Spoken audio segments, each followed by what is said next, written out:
the offense of murder in Islam. Inshallah, to have this topic I have with me in the studio this evening. Close to me on my left is Ustaz Sani Abdul Hafiz. Assalamu alaikum. Welcome to the program. Alaikum assalam wa rahmatullahi wa barakatuh. Thank you for having me, and salam alaikum viewers. Alhamdulillah. And we also have in the studio this evening Professor Bunyamin Aide Al-Aji. Professor Bunyamin Aide. Assalamu alaikum. Welcome to the program. Alaikum salam wa rahmatullahi wa barakatuh. Viewers at home, peace be unto you all. Alhamdulillah. Yes, we are looking at this topic, condemnation of murder in Islam. We are looking at any topic as far as Islam is concerned. We are looking at it in line with what submission to the will of God entails, because Islam radically means submission to the will of Almighty Allah. Let me start with you. Ustaz Sani Abdul Hafiz. What is murder? Let's start with the definition. In the name of Allah, all praise is due to Allah. We ask for Allah's peace and blessings upon our noble Prophet Muhammad sallallahu alaihi wasallam. Murder, simply put, in the definition of Islam, is the taking of the life of another person for no just cause and without having the authority to do so. Taking the life of another person for no just cause and without the authority to do so. We have to put it this way because sometimes there are some kind of penalties that may involve having to take the life of another person. So such is not regarded as murder in Islam. For example, if somebody committed adultery and they have to be stoned to death, you don't call that murder. But stoning the person to death requires authority. So if you say somebody committed adultery and you say because we are Muslims, we cannot see an adulterer, and so we take up arms and lynch the person to death, we have committed murder because we have no authority to do so. So murder is to take the life of another person for no just cause and without authority to do so. Alhamdulillah. I'm coming to you now, Prof. Professor Bunyamin Aide. Now, what is the punishment for murder in Islam? One who has committed the offense of murder. A'udhu billahi minash shaitanir rajim. Bismillahir rahmanir rahim. Of course, the definition of murder as far as Islam is concerned has been given by Malam Abdul Hafiz Sani.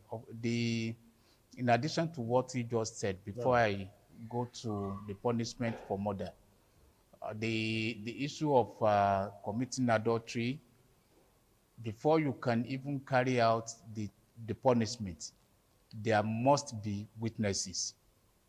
Witnesses to say, at least two same men who will not lie. And it's not, adultery is not something that you commit in the presence of anyone.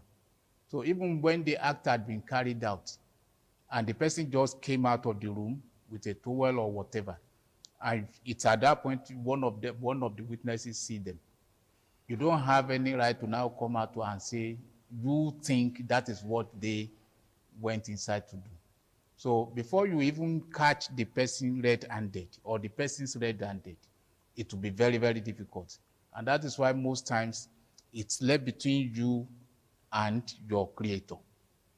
Now, having said that, the punishment for murder, the moment... The standard of proof in adultery is more than that. Yes. We are required to produce 4 eyewitnesses. Thank you. 4 eyewitnesses. Yes, thank you. 4 eyewitnesses. Now, the punishment for murder is also that the life of the person that has committed it must be taken. And it will not be taken except the family of the person say, well, no problem. So there are 2 or 3 categories as mentioned in the Quran. The murder could be what the lawyers would call the manslaughter, if it is not intentional, just by mistake. And if it is intentional, someone intentionally takes the life of another person and is established, that the person did that intentionally. Such individual, once it's caught, you take the life of such person as well. So the Islam doesn't play with the life of an individual. Even when you say the life of the fetus, who you want to regard as not a full physical human being, Islam takes care of that. So as much as possible, even the life of animals, Islam takes care of that. Because in Islam, Islam doesn't allow you to take the life of an animal without you having any need for such animal. So much as we protect the lives of human beings, we protect the life of every living being. Thank you very much. We are looking at the topic, condemnation of murder in Islam. In Islam, life is so sacred. It is Almighty Allah who created us and is the owner of all the life. In fact, you do not have the right to take your own life, take your own soul. You commit suicide, you go straight to the hellfire. We have a lot of misconceptions when it comes to all these things in Islam. If you commit suicide, in Islam, you go to the fire of hell. So Islam has zero tolerance for the offense of murder. Now, Ustaz Sani Abdul Hafiz, I'm coming back to you again. Now, in a situation where we have Muslims whose lives are not governed by the Sharia law, which stipulates steep penalties for criminal offenses, what is your take on that? As it relates to murder, when you don't have Because we have issue the of Sharia corruption, law, even where you have laws of the land as regards a particular offense. you know, the general rule, whenever the Sharia authority is not in place, more of a rule of alaykum anfusukum. That is, you are in charge of yourself. In charge of yourself to guard yourself and conduct yourself in a way and manner that you don't commit sins. You don't do whatever Allah has prohibited, including committing murder. It's a complex, scenario for a Muslim to actually live in, because there has to be law in place. There has to be the Sharia in place to bring everybody to book whenever they overstep the boundaries of Allah. But unfortunately, where you live in a place where the Sharia law is not in place, the second question will be, is there any law in place at all? If there is a law in place at all, then the law in place has to be followed to protect lives as it relates to murder. Nobody has a right to take the life of another person.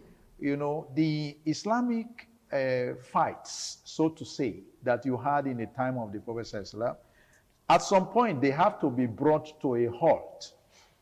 Bringing them to a halt required coming into agreements, coming into some kind of treaties, some kind of terms of peace. Those terms of peace are, terms that all of us are committed to in order to see that we don't spill the blood of one another. So as long as those laws are in place, the Muslim is also binded by this law that you don't take the life of another person. This is actually how the ulama describe a state that has a constitution. Like Nigeria, for example. It has a constitution. The constitution represents the agreement between all parties that form the state called Nigeria. Whether they are traditionalists, they are Muslims, they are atheists, they are Christians, they are Jews, all of us are captured in this constitution. So that we are all binded by the law of respecting one another, protecting the life of one another, ensuring that there is always peace and there is no crisis. Thank you very much. Now, Professor William Ndiaye, I will come back to you again. We have some countries that have abolished death penalty. Condemnation of murder in Islam. The penalty for murder in Islam is You will be executed if you are found guilty of murder. What is your view on abolition of death penalty? When Almighty God that created us has made that law that whoever kills and is found guilty should be executed. You see, there is no way we will not have problems in every society where we try to modify the natural laws that govern us, that govern every society. It's one of the ways through which people modify the natural laws. And wherever you have that, will not be far from crisis. Because, for instance, in Nigeria, assuming we still uphold that is, whoever takes the life of another person unjustly, such individuals should also be eliminated. If we abide with it, we'll not be running into series of crises that we have nowadays. We have so many examples of people that were kidnapped before ransoms were paid. Such individuals were eliminated. Even when ransoms have been paid, they still went ahead to kill them. Quite a number of times we have read that certain numbers of kidnappers, bandits, terrorists, or whatever, committing one heinous crime or another, were arrested. Later, we will still hear that they receive amnesty. But Nigeria did not abolish death penalty. I'm coming. Now, much as we do not abolish death penalty, how many times have we in this country heard of someone that was condemned in any court of law to murder, and such persons were eventually executed, either publicly or privately in any secret places? We've not heard of that in the past 30 years. And that is why we keep, rigmaroling around a circle.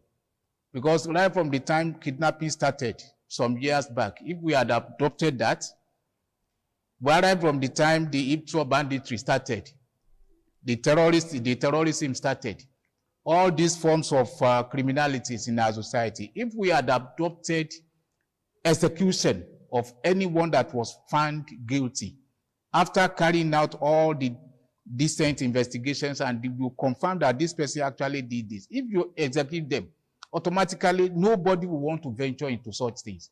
But at the end of the day, you still find them on the streets of the town.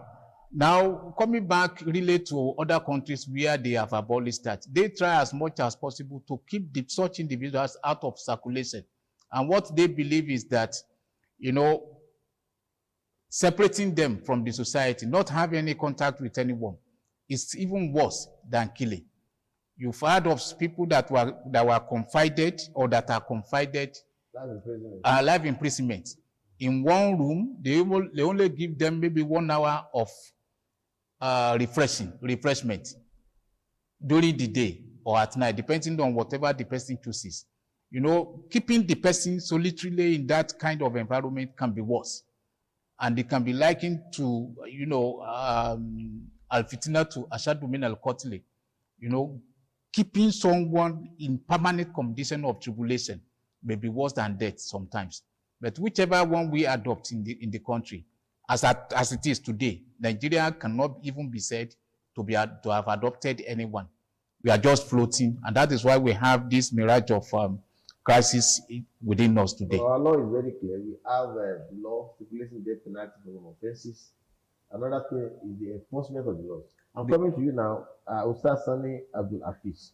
Now, is it permissible in Islam to, in the guise of jihad, perpetrate heinous crimes like murder? No, it's never permitted What is in the jihad? laws of Islam. What is jihad? Does So, jihad means killing the innocent? Jihad is a struggle, by the literal translation. And this struggle can be in any form, which one of the forms is actual fighting. And the way to express it is to say that you are struggling to enforce Allah's law. You are trying to, live the life that Allah says you should live. Obey Allah's law. It's a continuous struggle. You are struggling with yourself. You are struggling with the forces. Then you now have it at a point in time where you have forces that feel that you should not even exist because you are a Muslim, that you shouldn't exist. So this is the point at which the Prophet ﷺ was told that you should fight back. Is it part of jihad to be involved in banditry and terrorism? Yeah, you know, you asking the question that what's jihad? That's why we are trying to explain it. It's not. It's not. Banditry is not jihad. Terrorism is not jihad. Whatever other forms of crimes people committing, it's not jihad. A police officer No. who is fighting against the armed robbers, is he not performing jihad? He's performing a jihad because Tell he's me trying what to, jihad is. is struggling against disturbances to the society, So whatever you to the do- community. Everything you do to keep the community safe, peaceful, and, you know, progressing is a jihad. So it can be in any form. Now, coming back to the point of banditry, I feel actually very disturbed to even want to connect them at all. They are not in the same line. Because banditry is for some economic gain. We can put it that way. Banditry because is evil. Yes, it's evil. It's for economic gain. Those who are into it, they know what they are out for. Even in jihad, you don't come to a place where people are just living and then you lynch and attack on them because they are not Muslims. No, you don't do that. So when you say that some people are terrorists and then they go to a place of non-Muslim occupants in order to get everybody dead. Or even Muslim This is- occupants? Okay, Muslim, no, normally when you want to talk about jihad, you want to talk about the non-Muslim. That's why you can't call it jihad. Because many of the times, Muslims are involved in what your so-called banditry, terrorism, insurgency, kidnapping. Muslims are involved. They pay the ransom. They lose the lives of their relatives. Mosques are destroyed. Worshippers are maimed. So how could you call it jihad? They are not close. They are not the same thing. So it's part of what the society need to be educated about. The Quran talks about jihad, but jihad is not banditry. It's not terrorism. It's not insurgency. It is not kidnapping. It is the Prophet ﷺ fought against Makkans. The Makkans was the home where he was born. He has been expelled from Makkah to Medina. And the people did not only expel him, they took arms to go face him in Medina to say, this man cannot continue to live. Whoever believes in him will be crushed. That was when Allah said, Alhamdulillah. Now, Thank you very much. You are allowed to defend yourself, you defend your life. And so it is part of jihad to defend your life. Prophet said one tradition. That if a thief attacks you, you should fight him. And the companion asked, how about if he kills me in the course of the fight? Prophet says, you will go to paradise. He now said, how about if I kill him? Prophet says, if you kill him, he will go to the hellfire. So jihad is from the word jahada, to strive, to struggle. But it has to be a positive struggle. Striving in the cause of God. And God is good. And God is not evil. Saving a life is part of jihad. As a medical doctor, you are called and you left your home at midnight, rushing to the hospital to save the life of that accident victim. That is jihad. Jihad is to struggle, to strive in the cause of God. Nigeria has been declared or was declared as a country of particular concern. And we are also hearing allegations of Christian genocide. What is your take on that?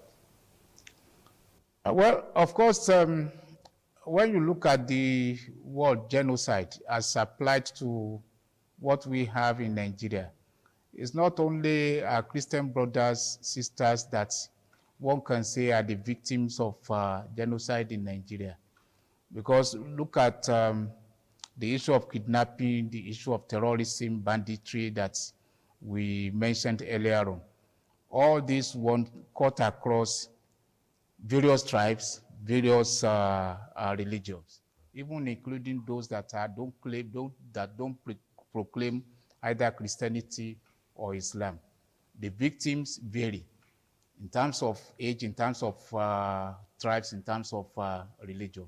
So one cannot really say that it's only the Christians that are involved, except that we are trying to just heat up the polity. And where the danger is the fact that assuming the people we are calling from outside come here to come and assist us fight others, there is no way we will not run into more problems, because in areas where they had intervened in the past, there is no part of the world where we have had intervention of these persons that we are calling, that they have stable society till today. Talk of Libya, talk of Somalia, talk of Syria, talk of even the Middle East. There is nowhere that is peaceful up to today. Now, if you say they should come, no bomb or bullet is labeled Christians or Muslims.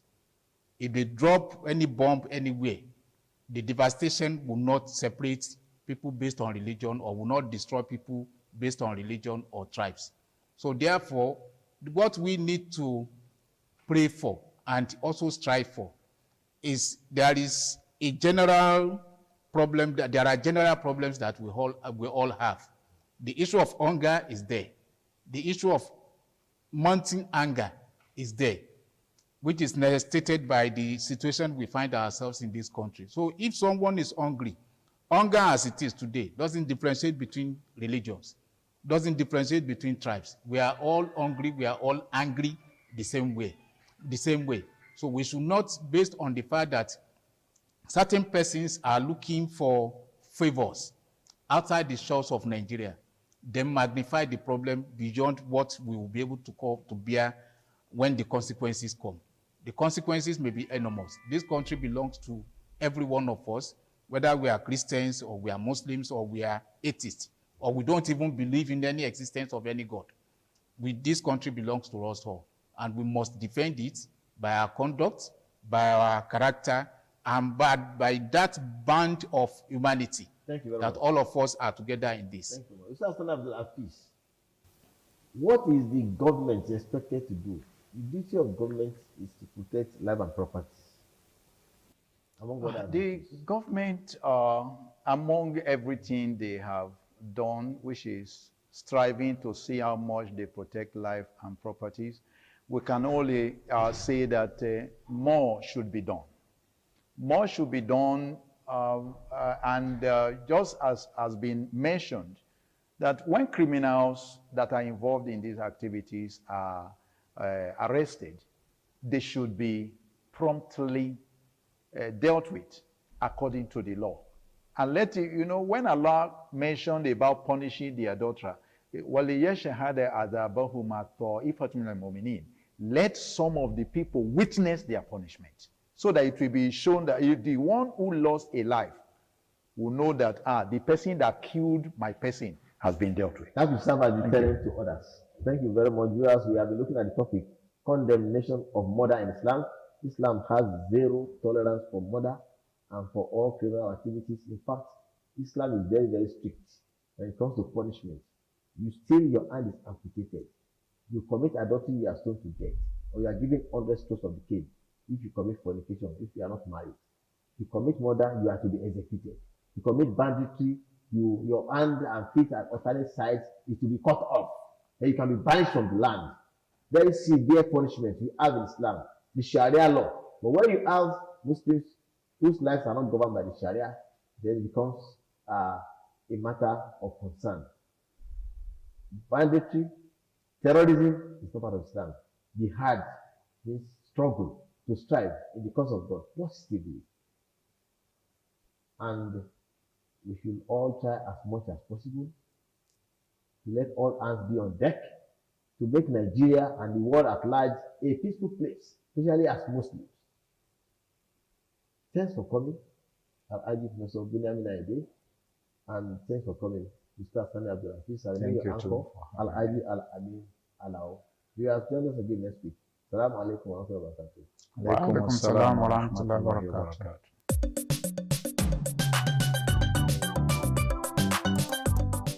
Certainly the best.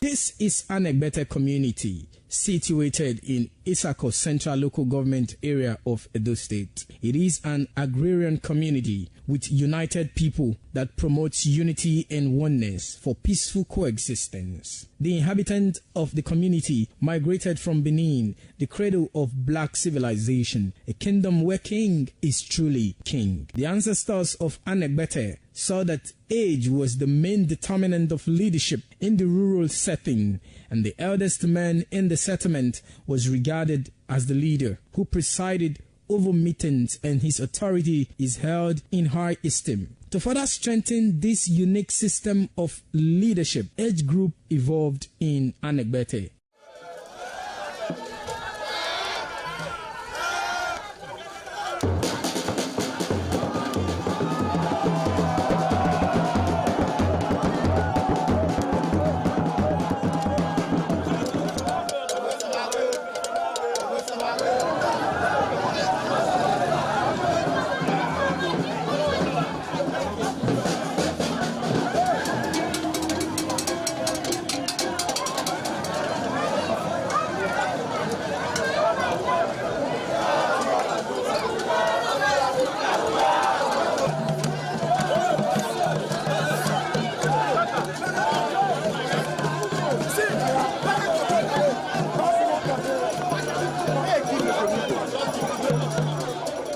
In Anegbete, age group is categorized into two, that is, the common and the noble. Anegbete is rich in cultural heritage, as the community at noon saw the commitment of the festival with the first set rolled out in beauty colors to showcase their might and strength, indicating their feet and ready for the responsibilities behold on them. The streets in the community with a feed up of young men and women adorned with the festival. Later, the royal family takes the stage as their children fight out royally and work in the community to showcase their might and fitness.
certainly the best.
Welcome to Heritage on ITV. I am Caroline Okonji. Guess what? Today we're going to be watching Chinyambera dance from Zimbabwe. And I know you are pretty much ready because all I do for you is to bring to your viewing pleasure different amazing cultures and their heritage from different states, different country, name it and think of it, and it will definitely, come your way. It's Heritage on ITV. I am Caroline Okonji. Let's go have fun together.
This is Chinyambera dancers of Zimbabwe performing Hunter dance, popular among the people of Chimpinge district, performed by Ndwa, Duma and Changani ethnic groups.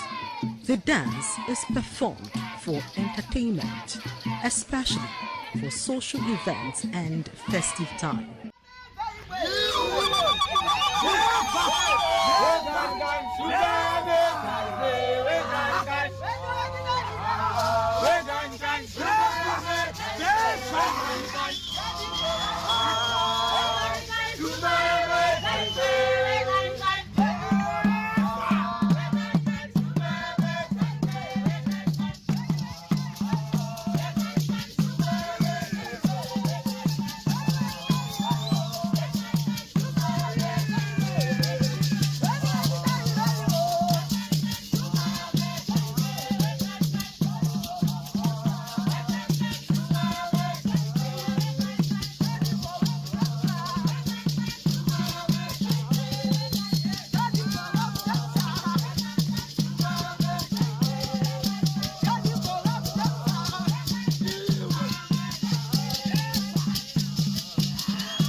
The dancers in Chinyambera dance group, adorned with animals' hides and carrying a stick, move to a fast and complex dinhi drumming pattern, mimicking the actions of a hunters in the wild.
The Chinyambera dance is cherished as a living heritage by the Duma, Ndwa, and Changani ethnic groups of southeast Zimbabwe, as it helped to promote the country's rich cultural heritage of the people to the world. When the dance is performed, people gathered to enjoy the beautiful steps of the dancers.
This dance is historically performed by warriors before and after a hunt to instill confidence or celebrate success, or even motivate after a failed expedition. The dance show Africa in true cultural nature, as the costumes adorned with African reflection.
Okay, that brings us to the end of today's episode of Heritage on ITV, and I know as usual you had fun watching those wonderful dancers and those beautiful performances from Zimbabwe dancers. Well, next week will be another time for us to do same thing, same time, same station, and by God's grace it could be same face, but keep having fun and keep loving yourself, and know that all we do here and this particular time, it's all about heritage culture and everything you need to know about other people's culture and tradition. It could be yours next week. Until then, keep loving yourself, like I said, and bye for now.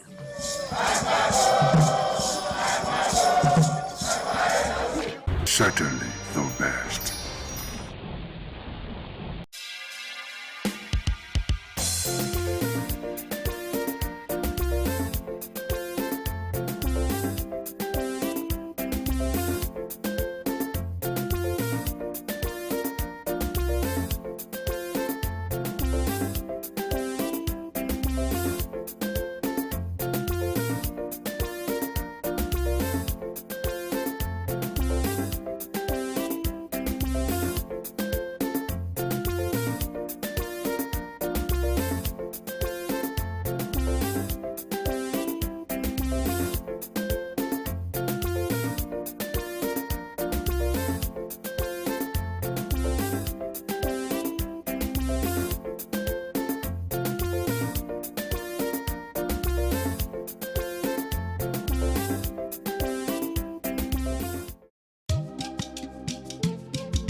ITV, certainly the best.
The man went out to bring in thugs to come and beat her. Yeah. In a situation like that, do you think women would have seen that and still want to speak? Really, we're talking about. That's what I said. So that's- when they bullied her, Yeah. if she's not bold enough, she will shut up. What is your advice for girls out there that are so desperate to be married? We women, we have to be really intentional about our parenting. If you know a child is being abused, or you see signs, a bruise or a child, it has to be investigated. People barely even breathe when they are going for a shrebi and something. Party. You have to be They can't smart. sit If down. you see where they are dressing them or are dragging on both sides, you cannot you cannot breathe. Oh, wow. And these women will stay in those events for hours just to keep up with that beauty trend. Is that healthy? That's not healthy. I am Patricia Uremu Gabriels, and we're reaching you live from our Lagos Network studio. Of course, Women in Conversation is a program designed for women to discuss about themselves.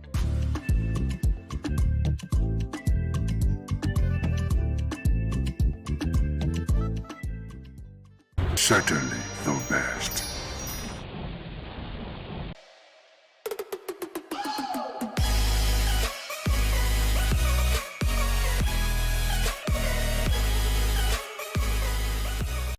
All right, guys, it's another lovely Monday evening, and it's my pleasure to have you join me on yet another beautiful episode of the Guys Hangout Show on independent television, reaching you live from that city of bronze. You know, I love to call it that city where the king is truly king. Now, for starters, the Guys Hangout Show is one show that, teaches men to prioritize themselves and, of course, to be the best that they can be, just so that they can give the best that they can give. It airs on this station every Monday. All right, my name is Harry Aigboje, and of course, it's my pleasure to have you join us on this episode of the show. Now, today, we're going to be taking a look at a very, very important topic, something that actually caught my attention of recent. Okay, sometimes you're just going about your daily activities, and then you just, for a second, certain things just cross your mind, and you begin to ask yourself, what has actually changed? What has gone wrong? How come things are no longer the way they used to be? And one of such things is the growing lack of parental discipline in our society as we have it today. What exactly went wrong? Whether you like it or not, you must have noticed that things are no longer the way they used to be, especially between parents and their kids. Those days when we were growing up, some of us had this reverence for our parents, right? Even in their absence. There were things we're not bold enough to do, we're not courageous enough to do, even in their absence, because of the kind of discipline that they gave us, right? So, for instance, I remember as a kid, I used to live within my boundaries as a child, right? I was not allowed to go to the next compound. Now, that was how I was raised. Not because my parents didn't like me, like us being free, but they just wanted to ensure that we lived within the boundaries that they set for us. Now, I'm sure a lot of you out there can also relate. Now, if you take a look at the parents of today, it doesn't seem to be like that anymore, right? A lot of parents seem to be more flexible in raising their children. Is it a good thing or is it a bad thing? My name is Harry Aigboje once again, and it's my pleasure to have you join us on this episode of the show. Now, like you already know, I'm not alone. I've got an amazing person in the house with me, and together we're going to be taking a look at this topic. Now, he is an educationist and also, you know, a social analyst. He's really passionate about lots of things that are happening around us, and he loves to share his wealth of wisdom and experience on such matters. It's good to have you, Abu. Thank you very much, Mr. Harry. And as usual, it is good to be on the show today again. It is always a pleasure talking about issues that concerns us in society, especially issues like this, where if we keep quiet, things will get deteriorated and it will get out of hand. True. So there is no bad things tried because good men decide to keep quiet. Absolutely. So we must say something. Definitely, we must say something, and that's basically why we're here. I mean, we really can't help not to say something, all right? Now, we're going to be taking a look at this issue as we begin to look at it one after the other, right? Okay. Let's look at it from this angle. Parenting is serious business, right? And I don't think a lot of parents realize that, a lot of parents of this generation, because there seems to be this trend of people just giving birth without recourse to the responsibility of taking care of those children. So let's start from there. Why would anybody want to, you know, start having kids without, you know, considering what it will take and what it will cost, you know, to take care of those children? Yeah, procreation is one biological gift that God and nature has given to humans. So anybody can, any adult who has gotten to a certain stage can procreate, except he or she has a medical condition. But procreation is not a yardstick to be called a parent. So we have so many fathers and mothers who are not parents. Being a parent means you are ready for the job after birth. Birthing a child is your God-given talent or God-given gift. The natural ability. That natural ability. But the idea of training this child, parenting, is a full-time job. I say full-time job because it's one thing that people just overlook, and because of that they think because they are fathers they could be called parents. No. We have so many fathers but few parents. So it's because of these few parents that we have in society that you see there is a growing lack of discipline in terms of parenting and all that. So I think the few parents that we have, if you see their children outside, you can distinguish them from those that have fathers and just mothers. So I think we should be seeing this thing from the idea of who are parents, to be precise. Okay. A parent is that person who is a father or a mother and has indulged his or herself into the act of bringing up this child. You know, children, the mind of a child is like a tabula rasa. Whatever you imprint on that mind is what goes a long way to determine what the child will become in life or how the child will behave and all that. But we really have people imprinting these things on the mind of the child. That is the question. I think that's $1 million question, because this is one question I believe a lot of parents do not ask themselves before they begin to procreate. Like you've rightly established, there's a clear difference between procreation and parenting. Yeah. And I think that's what we need to begin to establish. What exactly is it with parents of nowadays? You know, just like I said in opening, you know, when we were growing up, it was a different ball game, right? Yeah. We were raised with a very high level of discipline. So much so that parents of this generation will probably see that as you being too hard on your child. Okay. Now, what's the place of discipline in parenting? Let's begin. Yeah, there are different factors that I think I will tie to this lack of parental discipline. Number one, the infiltration of Western culture into our traditional belief and norms. Secondly, we also have this idea of laziness on the part of some people who call themselves, I use the word who call themselves parents, laziness on their part. And thirdly, there is this idea of the growing new normal, where people advocate that children should be treated with, like adults, they should be treated with kids and gloves and all that, so that you not hurt them, and so after all they are human beings. But let me start with this infiltration of Western culture into our traditional culture. Now you see, the white men asked us at the time to marry a fellow man, a woman marry a fellow woman. Many of us did not dispute it. Some African countries are already doing that. They also asked us to wear the suit, the sleeve, the waistcoat, the tie, and all that, despite our hot weather. And many of us did not also dispute that fact. And we are doing it. But very recently, they are also asking us to treat a child as an adult. And so many parents have started, many fathers and mothers have started treating their child, their children, as adults. That's the problem. They want to train them in the Western way. They want their children to see themselves as adults. They are rushing them through that childhood. They don't want them to enjoy that childhood. They don't want them to see themselves as children. That state of innocence is no longer there. A child that just here, you call that child that you want to reason with the child like an adult. What's his reasoning capacity in the first place?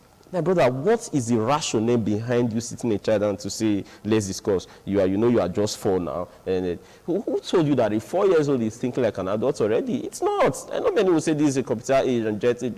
Leave that computer age and jet it. Children are children. And most of how were we brought up?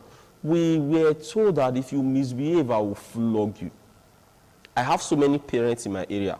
My father was not just my father. Yes, he was my biological father, but I have so many fathers. Before my father even come back from his workplace, someone else have disciplined you if you misbehave and all that. Do we still have such in our society? No. You see, everybody wants to say my family. So you're saying that in those days there was a communal mindset? A communal mindset. All parents were parents, and all children were children to all parents. Now, these days, you see families saying, you don't touch my child, I know how to discipline my child, you leave this child for me to discipline and all that. So that's why we're getting children are going haywire. Some of them are even going gaga. You know, some of the hairstyle that a 10-year, 11-year-old will put on, you begin to wonder, is this one coming from a home?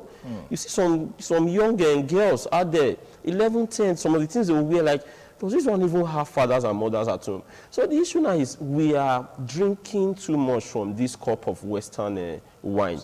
I think we should come back home. We should come back to this African tradition. We are Africans. And in Africa, there is discipline intrinsically buried in our totemic mindset. It is in our subconscious. That discipline should be resurrected. That parents should see themselves as not just parents, but as role models, as disciplinarians. Correct these children when need be. Don't reason with a child. It gets to a certain stage, you reason with him, not at this stage. It is some of those things that you imprint on him when he was still a child that will model him into a very good adult. A good child definitely will become a good adult. Absolutely. Now, when you lead them, you think they can think of themselves. What you fail to tell them, their friends out there will tell them. And that is what we should avoid. So that idea of Western culture, I think we should come back home. Beside that, sir, this idea of laziness on the part of parents. They think now that you already have a child. So if you can provide for this child, you are performing the work of a parent already. The provision we are talking about here is not just finance. Many of them thought it's just finance. He's attending a very good school, I can provide. If he wants to buy anything, I can give him more. No. Emotionally, psychologically, this child needs you. Morally, you should be there for him. Who are his friends? Do you even know his friends? What are his routine? How does this child carry out his daily activity? You should be your child's best friend. You should have a roundtable talk most times with him. You should be able to tell him, if you try that, I will flog a lot of you and he will not try it. Don't let him see himself like an adult already. You hardly even see children these days bathing outside. And someone said it's civilization. I think they know too much. Okay. Their parents make them know too much. So why did I say they've gone past the phase of innocence? You see that state of innocence? It has been killed.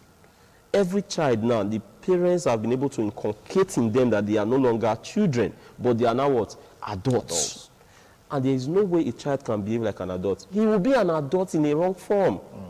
So let these children grow. Correct them. Discipline them. Be a disciplinarian. You don't rub men with a child of 5. Okay.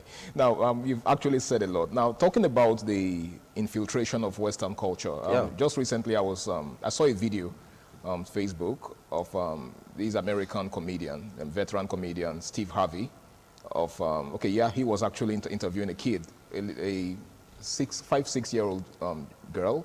So he was asking her why she liked her brother, why she loved her brother. And she was saying, well, she loves her brother because, her big brother, of course, because he's always there to protect her and to comfort her when, her parents whooped her. And then, of course, the crowd, reacted in laughter and all of that. Now, I went through the comments as usual, and I saw a lot of persons asking questions, and a lot of people, complaining that it was totally out of place for the parents to, whoop her or to discipline her. And, of course, it became a debate as usual. Now, that pretty much reminds me of something. The fact that this is also becoming a major issue in this part of the world, whether or not to discipline a child. Because some people see the use of corporal punishment as a sign of hatred for the child. How can you, use corporal punishment for a child that you love?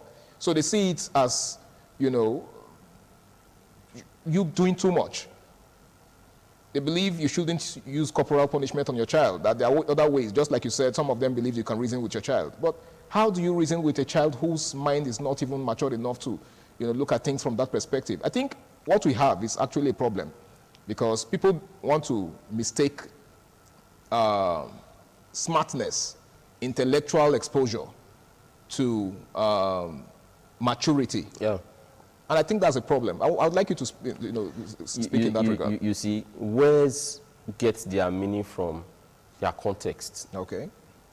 What they call maltreatment in a particular context, in another context might be called discipline. Discipline. So when that person say you are hitting that child too hard, you're beating this child and all that. But I think in the right context, when it comes to my child or any other child, or any other child around me, it should use that right word, discipline. We were once children, sir. They did not kill us. Of course not. We are what we are today because of how our parents decided to straighten our life. At least our parents are not beasts. They know what they are doing. You don't expect a mother who gave birth to a child to kill that child with her own ends, except she's maniacally derailed and all that. Yeah. When children are being disciplined with love, you can discipline a child with love. There is no need you bringing in ideas of you are abusing the child rights and all that. He is a child, for God's sake. The reason why you are saying I am abusing his right because you want to protect that child. The reason why I even discipline that child is to protect the child also. Now, this is what the government are fighting against, is that you should not abuse, assault a child. Discipline will get to an extent, becomes an assault. So that's where we need to draw the line now. At what point does discipline become an assault? When you begin to inflict serious pains, bodily harm on this child, it is not an assault. Okay. When you are not correcting the child with love, it becomes an assault. When you are doing it with hatred, it becomes an assault. When you forget the fact that this person is still a child, it becomes an assault. But when you are doing it in the circumstances of these things I'm saying, like he's a child, I want to correct him with love, he's my child, and all that, that is discipline. And we should not rule out discipline because some persons are misusing it. I know I am not in line with so many parents or guardians who have decided to inflate pains on children because you want them to listen. No, that is beyond discipline. Okay. That is now an assault. That is now an hatred. That is now a corporal punishment. And if I ask my child to kneel down there, for example, or get a cane and give my child 2 or 3 strokes of the cane for doing something wrong, next time he will not try it. But if you now give a punishment that is more than that child to that child, then it becomes an assault. An assault, okay. You're asking a child, for example, you get pepper, rub on the child's body, or give the person some scars, marks, and all that. No, that is wicked and that is evil. But you're asking the child to kneel down there, or get a cane, flog this child 5 times or more, as the case may be, and after all this, call the child, next time, don't try it. I am your father, I love you, and that's why I'm doing this. I hope you will not try it next time. Such a child will not try it. But you're not letting the child know the reason why you have flogged him or disciplined him and all that. It is hatred. Hatred. So we should draw the line between discipline and hatred. So I am not advocating for that idea of that battering, that corporal punishment. Yeah. I am saying we should not rule out the fact that these children are still children. And children have a mindset that is as clean as a tabula rasa.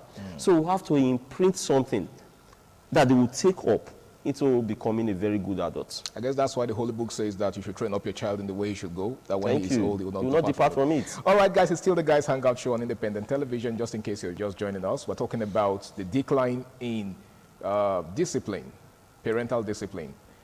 What has gone wrong? What exactly is the problem? Why is it that, kids are no longer as disciplined as before? Why is it that kids nowadays can just do whatever they want without, their parents or a parental figure, putting them in check? Now, Abu, just a moment ago, you were talking about the difference between correcting in love and correcting, in hatred, right? Yeah. Now, it's no longer uncommon to see children just walking past an adult without greeting. And that was actually one of the things that we were taught as, children. And that was exactly one of those values that we grew up with. Yeah. Which is why we cannot see someone who's older than us now and not greet. Don't you think that's also a function of this lack of discipline? The dysfunctionality of the society, that's one of the factor, one of the things we got from the dysfunctionality in the society. Why did I say so? I just told you not quite long that all parents were parents to all children. An elder can call you back and say, so you don't know how to greet. Where are you from? You say, I'm sorry, sir. Good morning, sir. Or in my dialect, you greet according to your family lineage, and you must do that. That's how we grow up. But these days, many parents have restricted themselves from doing that. Before someone else will come somewhere and say, don't talk to my child, it's my child, I know how to train my child and all that. So that communal nature is no longer there. And you can see, that is just a microcosm of the larger one. You could see, apart from this idea of greeting, you could see children, they hardly even get up from the seat for an elder to sit, if that's the only seat. That's another dimension to it. Now, you see some of them, they are very disrespectful. They have begun to euphemize what we call disrespect. You see some of them will say savage reply. What you might want to call obscenity, I think that's one of the effects of stupidity, social media. Yeah. You see some of them will say, there's a new one now, we listen, we don't judge. That's not even good. They are indirectly promoting children to go haywire. Go wild. They are promoting this idea of you can always do whatever you want to do. And they are promoting immorality. And the question we should even be asking is, what do we call judge in this context? Judging is discipline. Discipline we're talking about. It is a discipline they want to eradicate. When a child does something wrong, you're supposed to discipline that child. So you say, but to children of this generation, you listen, you don't judge. I will judge, you say, you listen, you don't judge. Besides that, sir, you see, when these children were growing up, they were given this orientation that I am your father, I am your mother, I am the only person, I should be the only person that has the moral right to discipline you. And that's bad.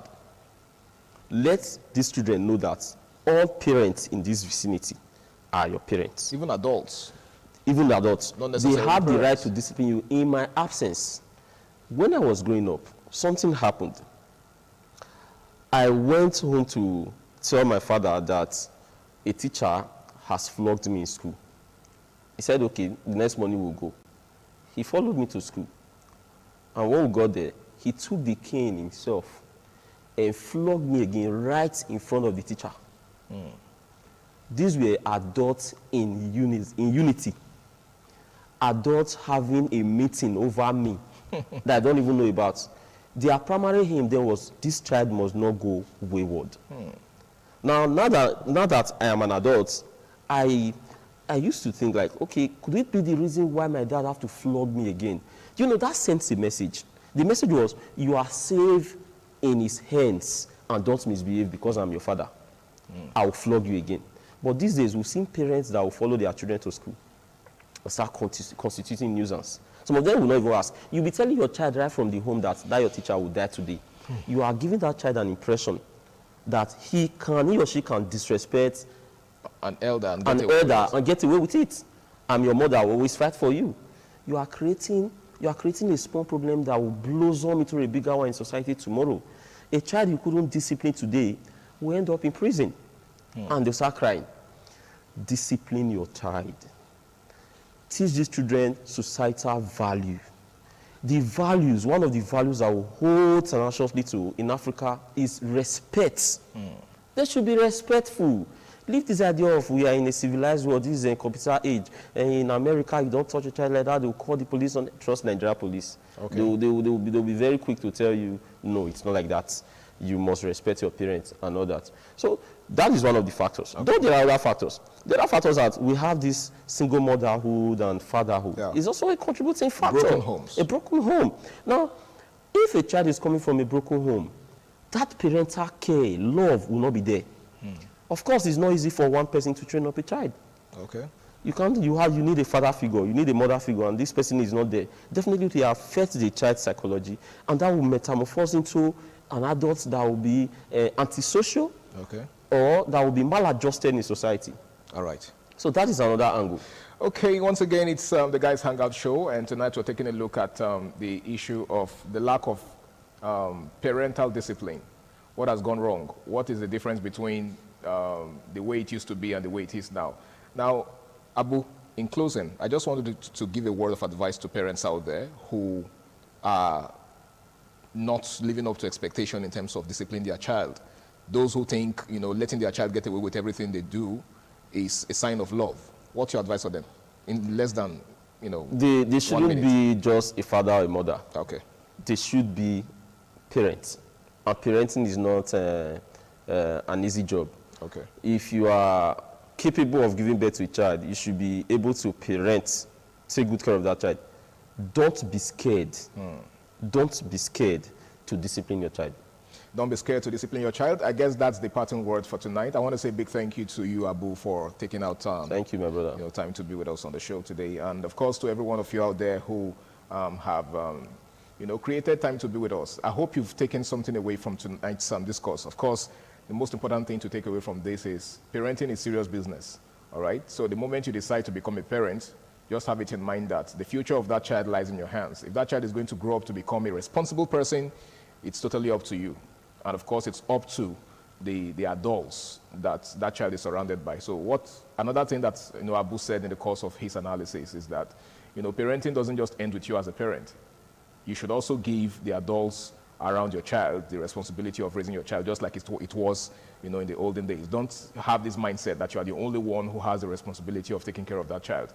My name is Harry Igboje, and until I come your way again, same time, same station next week, do ensure you do the right thing and stay out of trouble. Do have yourself a lovely night rest.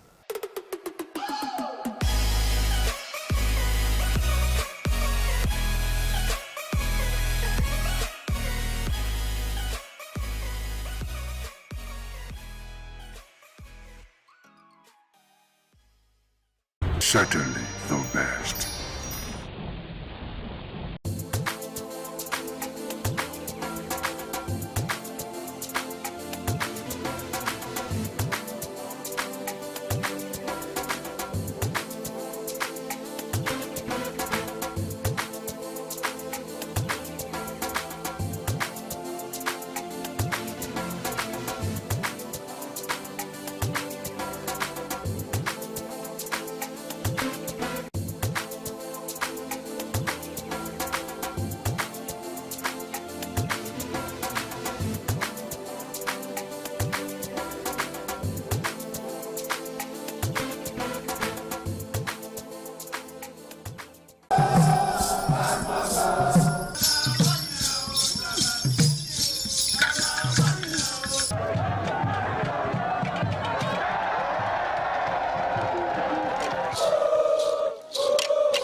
This is Aqua Game, a popular game in Africa played by our ancestors to entertain themselves after each day of farming.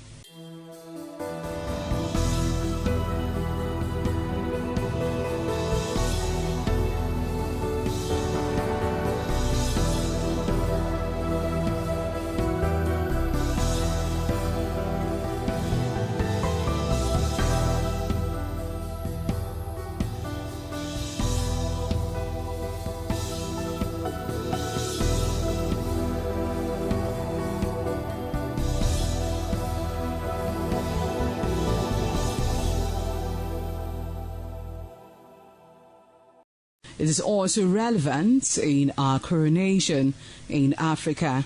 It is a sport and indeed very interesting, as every seed had a role in the game.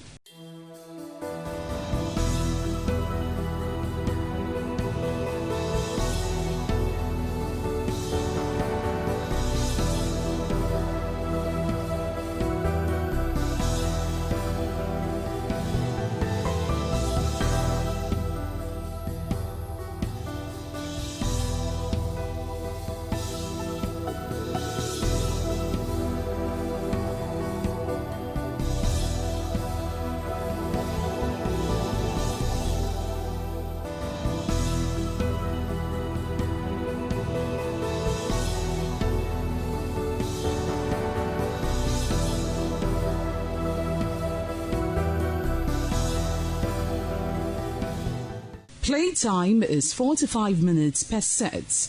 There is no age limit as long as you can spin Aqua Seed. Ayo or Aqua game, known as the game of intellectual. This game requires a lot of mathematical skills. Aqua game is played with carved wooden box containing 12 holes.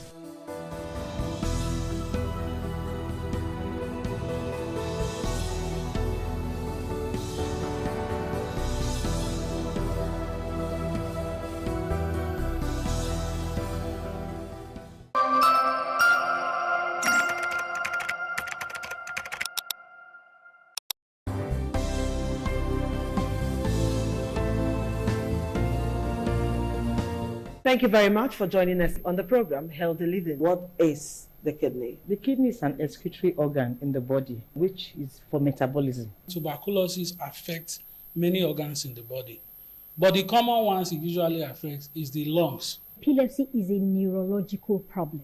Okay. It is an injury in the brain, which causes someone to begin to convulse, to go into fits. It is curable, but the cure is a long-term thing. If you eat well and avoid those risk factors that will make your immunity to be down, then the risk of contracting tuberculosis will be reduced. If you're healthy, then you're wealthy.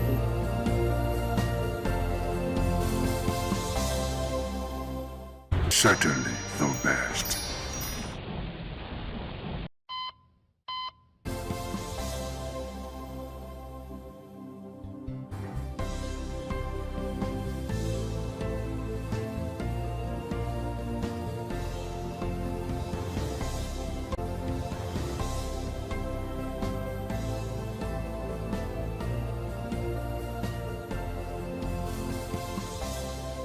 And thank you for joining us today on the program, Healthy Living. I'm Adesu Walsawage, and today we're going to be talking to a family doctor who will have to intimate us on things that we should do this period. This is the Yuletide season, and a lot of things are bound to happen. People will travel to and fro, accidents will happen, the house will be crowded with visitors and every other person, and so home accident is also bound to happen.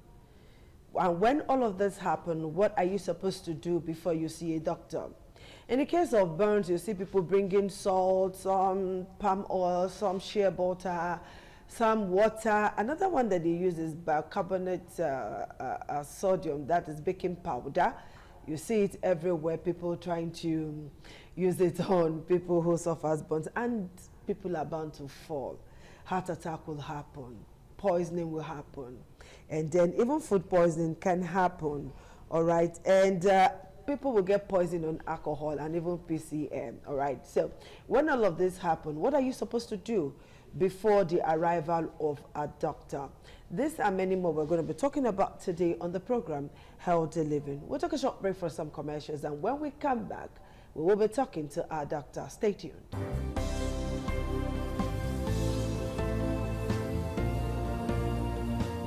All right, thank you so much for staying tuned. Like I said before, we're talking about tackling emergencies this Yuletide season. And I have with me Dr. Aide Mercy. She's a resident family physician, Department of Family Medicine, UBT. Nice to have you join us, Dr. Mercy. Yes, thank you. Okay, all right, Dr. Mercy, we want to look at tackling emergencies this period. So let's start with children, because homes are full now, the holidays are here, and so many children at home, cousins, everybody trying to enjoy this Christmas. So let's take it from choking hazards, you know. Yeah. Let's see, how can we handle choking hazard? Because once a child is choking, people panic around that child, or people around will simply panic, because this period children want to put things in their mouth, they want to put things in their nose, you name it. So when a child is choking, before we get to the doctor, what should we do? Okay, like they say, prevention is better than cure. Okay. Yes, so first of all, you should have age-appropriate toys. There are some toys that are not good for toddlers because they can easily put it in their mouth and then they start choking. Okay. So you should avoid any small objects, even nuts and popcorns, and they're not usually good for like smaller children because they can popcorn. popcorn, nuts, and you know, smaller objects, they are usually not good for children because they can easily choke on it, and by the time they choke, everybody's in a panic, everywhere is frantic. So that's the first thing. Prevention is better than cure. Then when you see that like a child is choking, the first thing is for everyone to remain calm. You try to that kind of environment. I know, yes. All these doctors, I like it for too much. You just be calm. Just be calm. Yes, it's to remain calm. Then you try to find out if the object is somewhere where you can reach. Then you try to take it out of their mouth. Otherwise, you would need to like elicit like a coughing reflex. You tap on their back. You know, like hit their back so that they can. That pressure would, you know, make them bring it out. But if you notice that is not working, they start turning blue and they are not breathing well, you have to actually go straight to the hospital so that a maneuver can be done to try to remove it. So that's why I said prevention. Prevention is okay. So in this instance, now prevention is key.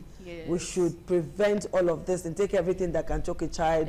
Toys that are not children friendly should be taken out of their reach. Okay. So another thing that can happen this period is there are things I've seen. There are things I've really observed is poisoning, ingesting poisonous substance like it could be spirit, it could be anything that can poison that child. You know, like you said, prevention is better than cure. But when it happens, what are people or what are parents supposed to do once a child ingests liquid that are not supposed to be ingested? Okay, so it depends. It depends on the kind of liquid.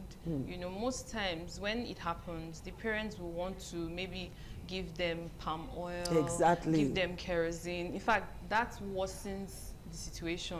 Oh, so palm oil does not help?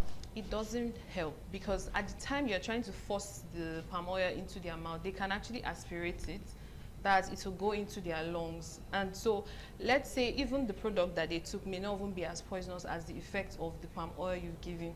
So the best thing is still to get to the hospital, let them identify what it is and now give the antidote. Because you may not be able to get the antidote easily available. We can use activated charcoal for some kind of poisons.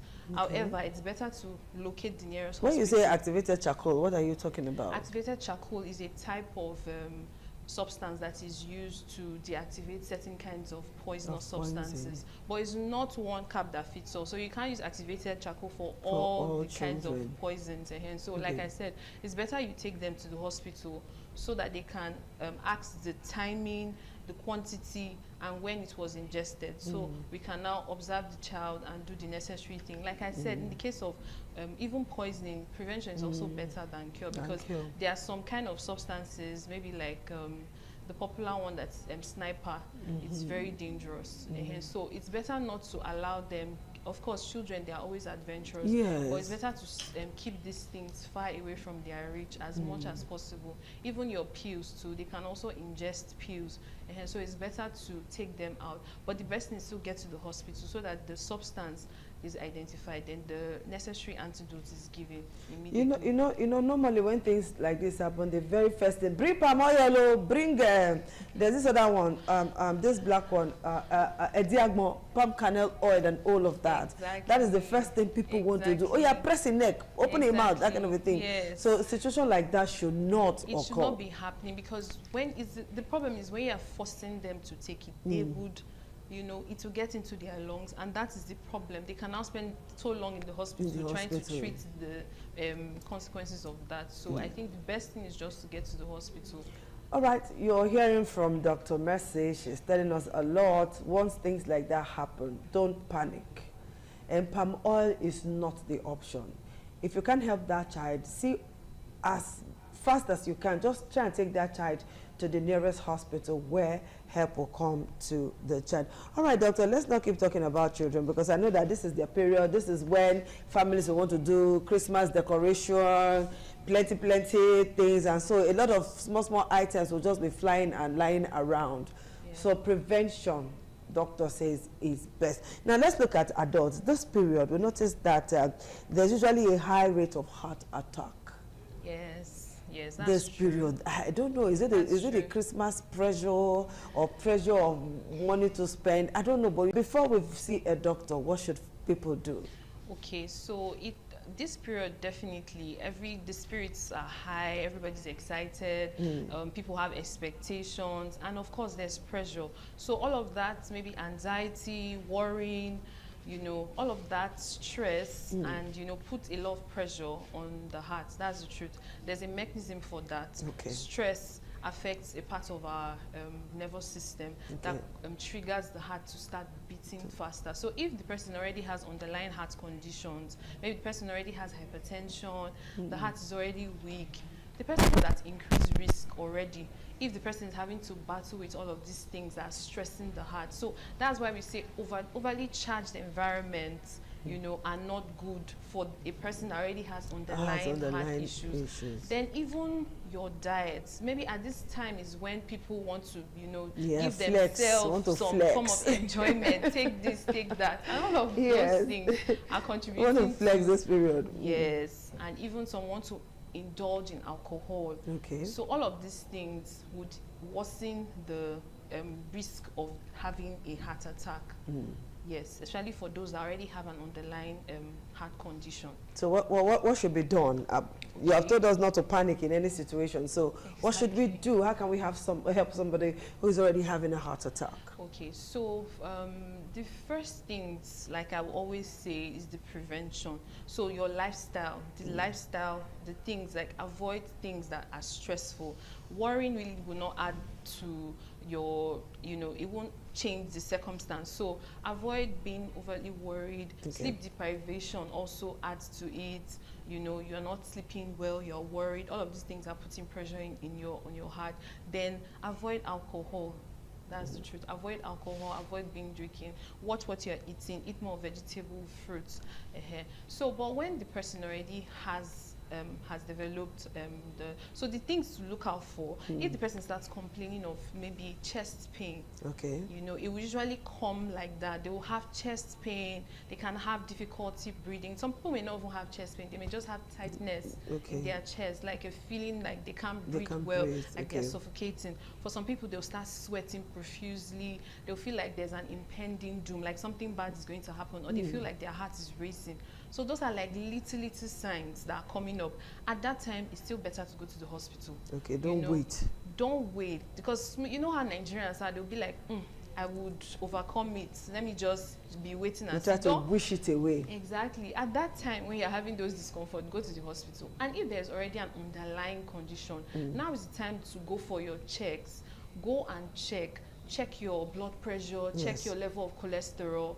You know, there's this myth that people have that if you are slim, you're not chubby, that you don't have cholesterol, you don't have high cholesterol. They play. That's how they call it on the street. Just they play. So you can eat anything you like, but it's not true. Just go and check your cholesterol, and you'll be surprised that your cholesterol levels are high, because maybe there's a family disposition and you're just really eating anything. So go and actually check, so that they will now realize that, okay, it's high, then they'll start giving you the medications for it.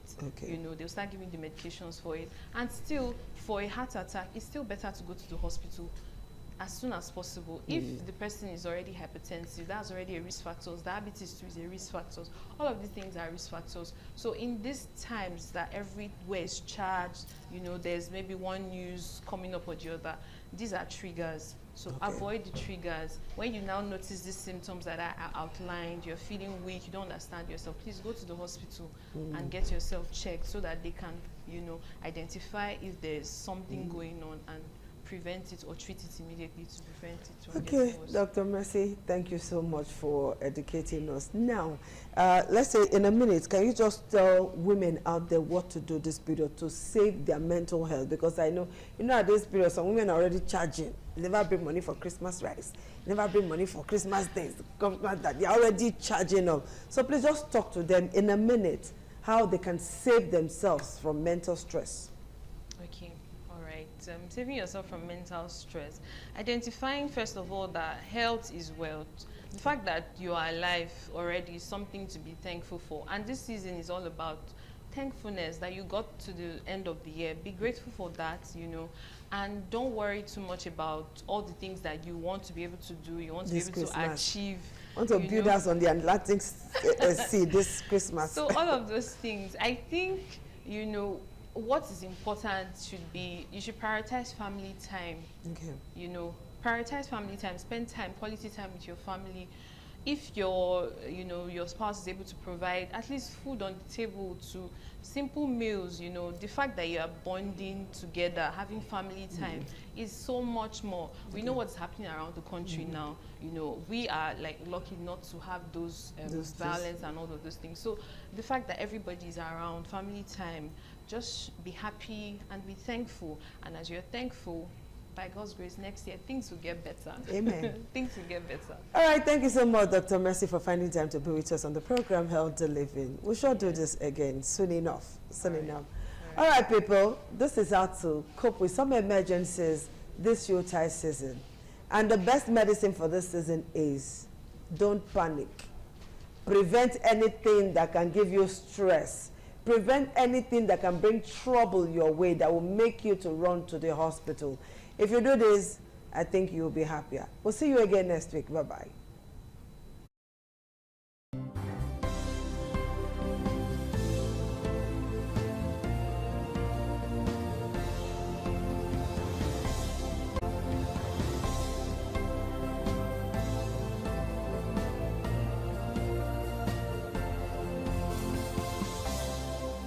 Certainly the best.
ITV, certainly the best.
Ojode aṣáájú ẹ̀ abẹ́rẹ́ sọ́pẹ́ ẹ̀.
The man went out to bring in thugs to come and beat her. Yeah. In a situation like that, do you think women would have seen that and still want to speak? Really, we're talking That's about... what I said. So that's- when they bullied her, Yeah. now, if she's not bold enough, she will shut up. What is your advice for girls out there that are so desperate to be married? We women, we have to be really intentional about our parenting. If you know a child is being abused, or you see signs, a bruise or a child, it has to be investigated. People barely even breathe when they are going for a shrebi and something. You have to be They can't smart. sit If down. you see where they are dressing them or are dragging on both sides, you cannot you cannot breathe. That's what And these happens. women will stay in those events for hours just to keep up with that beauty trend. Is that healthy? That's not healthy. I am Patricia Uremu Gabriels, and we're reaching you live from our Lagos Network studio. Of course, Women in Conversation is a program designed for women to discuss about themselves.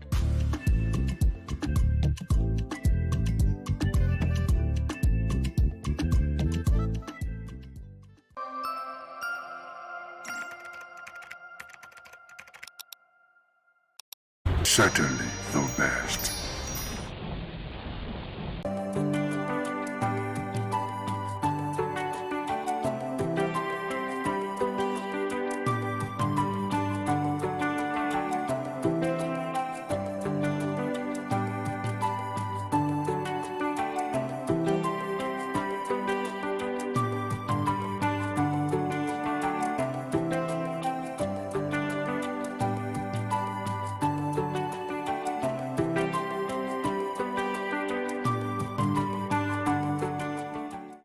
Now, the Ivory Tower is one of the most hallowed institutions in our society today.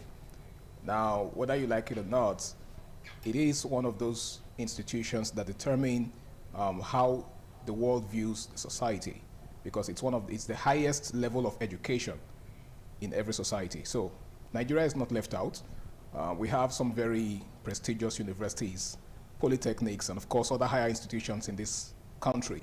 Now, one of the questions that run through the mind of the average Nigerian is, most of the products of these higher institutions, are they really worth it? Do they actually carry the image of the higher institutions? Okay, do our universities or our ivory towers dish out graduates based on merit or other factors? And that's basically one of the things we're going to be taking a look at today. My name is Harry Aigboje, and of course it's my pleasure to have you join me on this amazing episode of the show. It's Flipside on Independent Television, and today we're going to be having a very, very interesting, robust conversation. The topic of discourse today is upholding academic and moral standards in Nigeria's ivory tower. Upholding academic and moral standards in Nigeria's ivory tower. Now, it is no news that students are usually awarded for character and learning. Okay, so the question is this really true of most of our higher institutions today, most of our ivory towers today? And that's basically what we're asking today. And I've got two amazing gentlemen with me in the house to do justice to this. They are familiar faces. They've been there, done that. And it's an honor to have both of them on the show with me. To my far left is someone who happens to be a social impact commentator. He's also a public affairs analyst, and he goes by the name of Favor Sadze.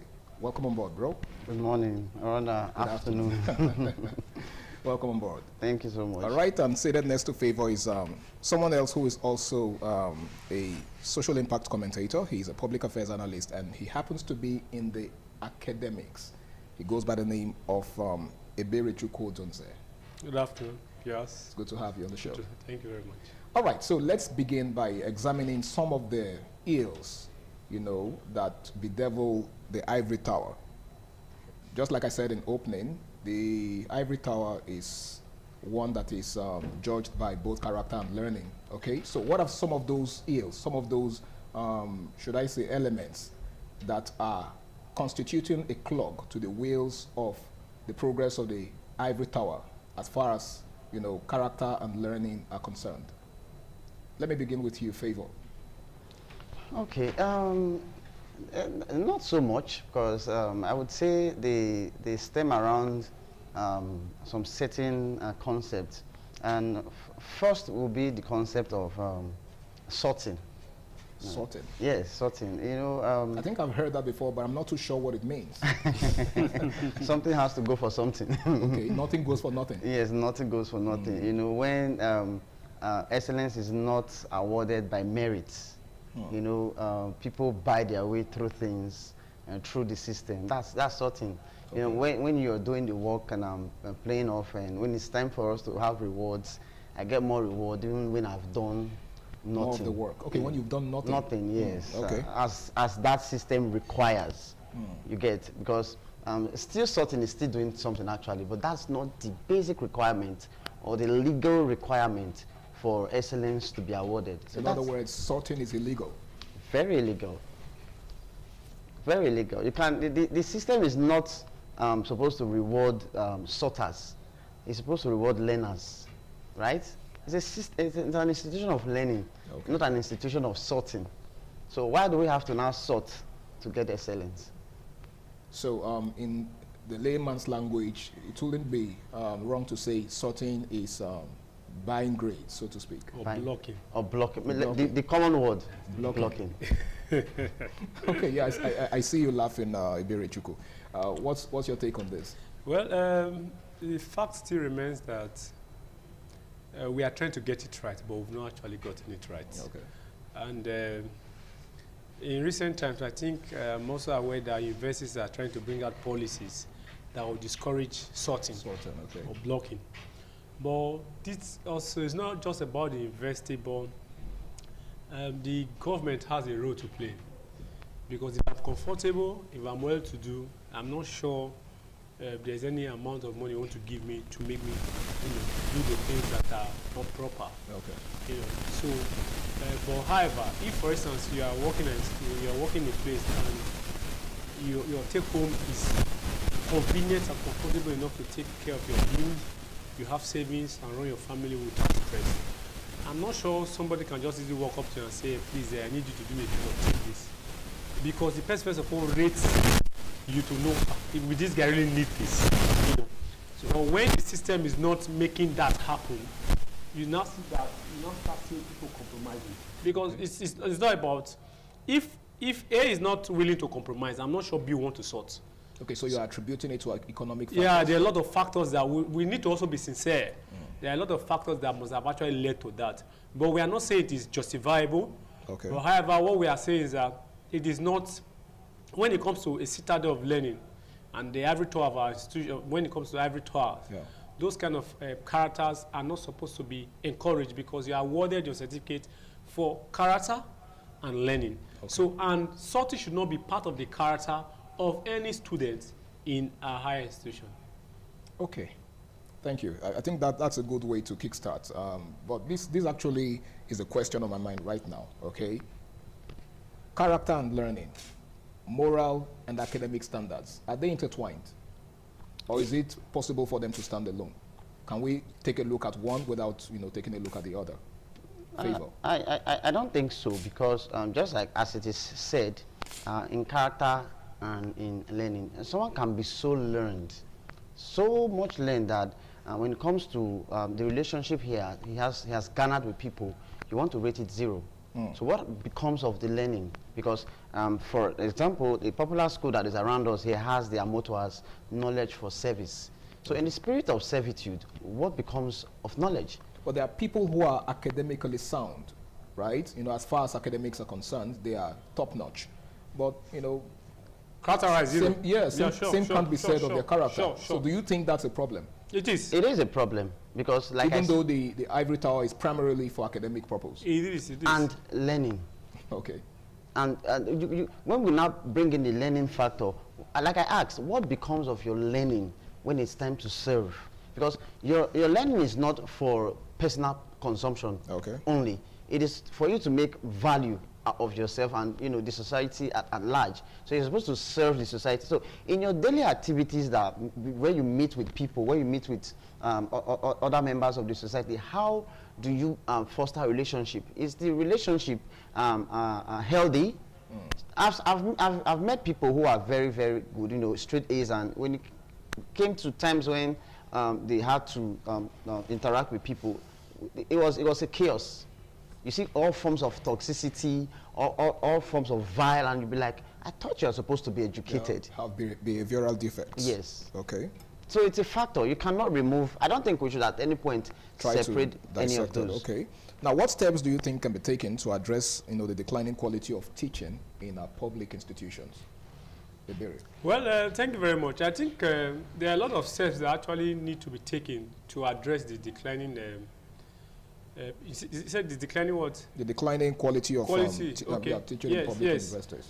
Part of what needs to be done, if we have to address that, is that you don't just there's what they call training and retraining.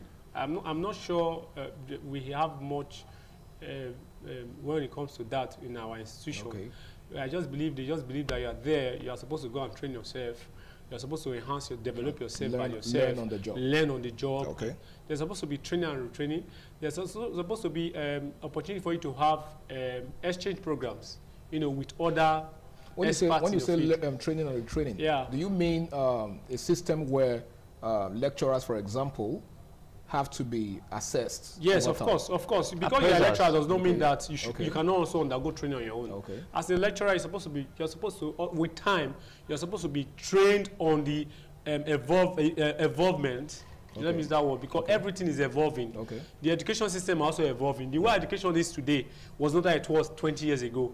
So the lecturers need to also be brought to speed to the recent trend with respect to the educational sector. Okay. So they need to be brought to speed. They need to be trained. They need to be appraised from time to time. Because like when you hear lecturers from Western world talk, I think there was a time, some of us while we were students, they felt very, very embarrassed, almost depressed, where when you assumed maybe a new section or a new level, some lecturer will be telling you, if you don't read, if you in the last, maybe the last section, most of them failed, you shouldn't be bragging about the poor performance of your students. Rather, you should be bragging about the high performance of your students. To say, okay, for instance, like, hello guys, last section, we had about 70% pass or high performer, but I feel it wasn't good enough. Guys, I'm going to do all I can to teach you guys this section. Let's see how we can beat that record. Let's see if we can get 90, let's see if we can get 95. Yeah, we've seen cases where lecturers even amplify the failures of their students. You understand? Not you telling me that you all failed. If you are telling us that your student failed, it means that you are not doing the right thing. It means something is missing somewhere. It means perhaps as you are teaching them, they are not actually understanding what you are teaching. To be blunt, it means you have failed. Exactly. Yeah. So we need to see how we can start looking at it from two sides of the coin. Okay. The flip side. Look at that. Okay, why are the students not performing? Then you should also, sometimes another thing also feels that our lecturers sometimes are overburdened. We have to also be sincere with that. For instance, you're a course advisor of almost 200 or 300 students or 150 students, preparing everything that has to do with the student. Yeah. Then you're also a lecturer who also goes to class to teach. Maybe perhaps you're taking 2 or 3 courses outside every other assignment that might be given to you. Now you see that your performance will not be very accurate. Okay. It will not be high because you as a lecturer automatically, I feel you're already stressed.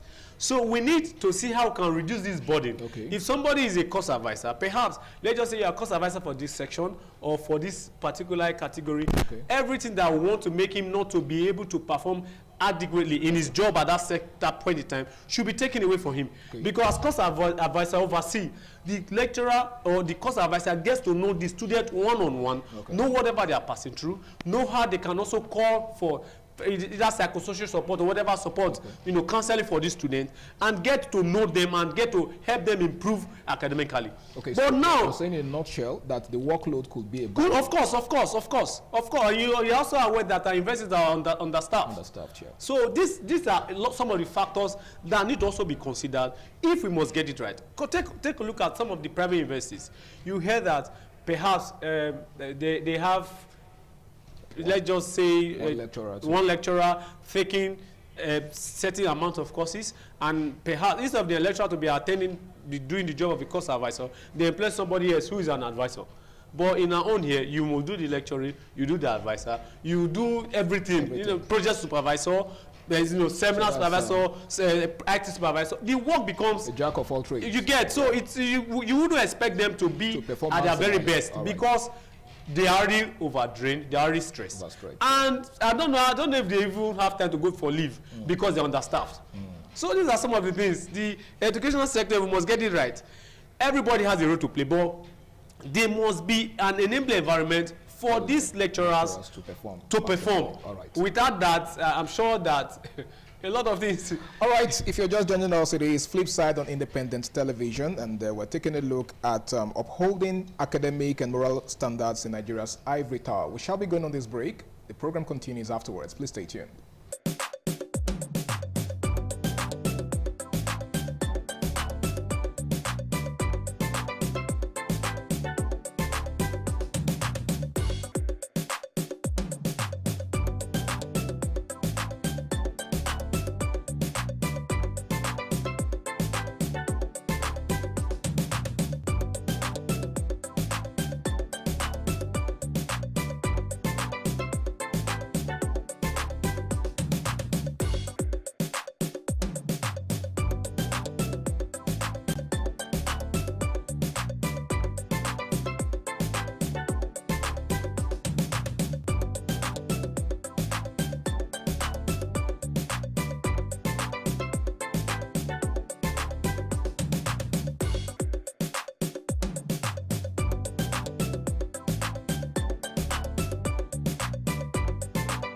Program is still Flip Side on Independent Television, and we're taking a look at upholding moral and academic standards in Nigeria's ivory towers. Now, Favor, I would like us to examine some of these ills beyond the classroom, in the streets of, campuses.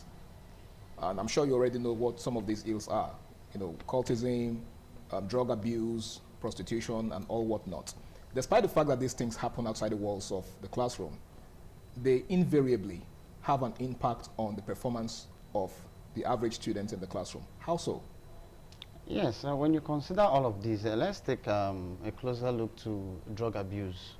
And drug abuse, if you look into the system of these people and their social life, you realize that most of the people who are into this practice of abusing drugs are the very social people, so to speak. Now, I'm not saying it is restricted to these people, but when you see parties being held, when you see social functions being held, events and weekends and all of those, that is when indulgence increase most times. So for some persons, I think they get to meet their first drug practice during these events. You go for an event and the drinks influence. Yes, the drinks are mixed with all sort of things, and they tell you just take it. You need to get high and all of these. And first time you get a knockoff. Second time it becomes normal. And third time you are wanting it. Fourth time you can't even live without it. And it goes on and on. And that's just one of the facets of all of what we are considering. Because drug is just one. And, you know, for this situation, you want to also see prostitution. You get most of the clubhouses in Benin City, as a case study, get their girls from the schools. Go to the, okay, let me not call any institution now. Go to some institution of learning on a Friday evening from between 7, 8, and 9. You see buses, good buses, vehicles parked, being loaded by girls. Very good-looking girls from higher institution. I'm saying in front of the higher institution. I'm not saying at the back, in the front. Sit down, look at what's happening. Where are they going to? Are they going for a vigil? No. But when all of this happens, and you know it is time for exams and tests, where will these people be? Where will these people be? So it affects their general academic performance. And you know, when performance is already skewed or distorted, then will result to what? Sorting. Or sex for grades. So you see how it accumulates to a serious problem in this academic system of learning. Yeah. So if we don't, and I also want to blame again parents in some respect, because you know what would you say when, for example, a child writes post TME, is waiting for the results, and the parents have already gone through all the offices in the university, trying to look for who to talk to for soft landing. Yeah. Why not just wait? The system will always, at some point, reward merit first before anything. That is what we know, at least to a great standard, yeah, to a great extent. So why must the parent have to go through from one point to another? But that's just postulating. Do you know in most of the SSC exams that it's copy and paste, special centers everywhere? Special centers. So you see, the problem is coming back from home. From the roots. The roots. So when these people get into the system and they are frustrated or desperate, they remember, oh, there was a time my mom did this and did that. Maybe that might work again. You know, that system is activated. So it all boils down to cutting corners. That's the general Nigerian problem. And I've said it here countless times before, and I'll say it again. This country, this state is a state that is pretending to be asleep. And you cannot wake someone who is pretending to be asleep. The person can only wake up when he wants to. Okay. All right, thank you so much, Favor. I see you were itching to respond to that. Yes, in addition to what he said, you know, outside, when you were just talking about every Friday, weekend, you know, dirty Fridays and all that, you know, sometimes we wonder, because even those who recruit these girls for parties are also students. They have their mamas now who comes to pick them. The mother hen. Say, oh, we have this, so you have to go and stuff like that. But it's so unfortunate that at the end of it, sometimes you also see that these persons that end up getting even good grades than those people who are serious in school. Because somebody somewhere can just put the call and say, what will it take? Okay, help us out, sort it out. The way you talk about sorting.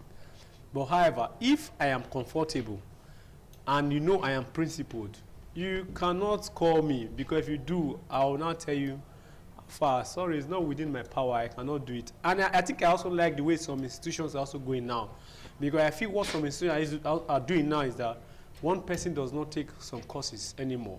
Okay. You get like 2, 3, 4, 5 persons taking one particular course. Yes. Division of labor. So if you trade this young man, you might not be able to infiltrate this next person.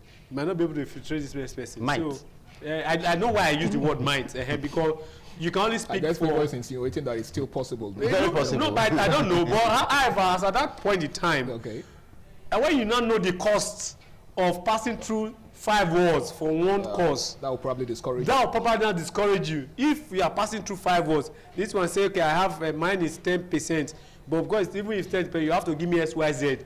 All of them do that, and you know you are supposed to do that for about 7 or 6 courses. I'm sure you want to sit up and say... You end up asking yourself if it's worth it. Then when we were in school, there was one thing I tell myself. When people are thinking about... Me and my friends, we have a small team of us. Okay. We call we just like a reading group. Even after we finished, we still became friends to sustain our part. What we do is that we'll just say, instead of you to look for money to go and block one course, use the money to buy food and eat very well. So that when you are reading, you'll be comfortable to read. Exactly. But you know, that's your friends, right? Now I had friends too. Okay. In the room, in hostel that said, in fact, these guys were hardly in the room.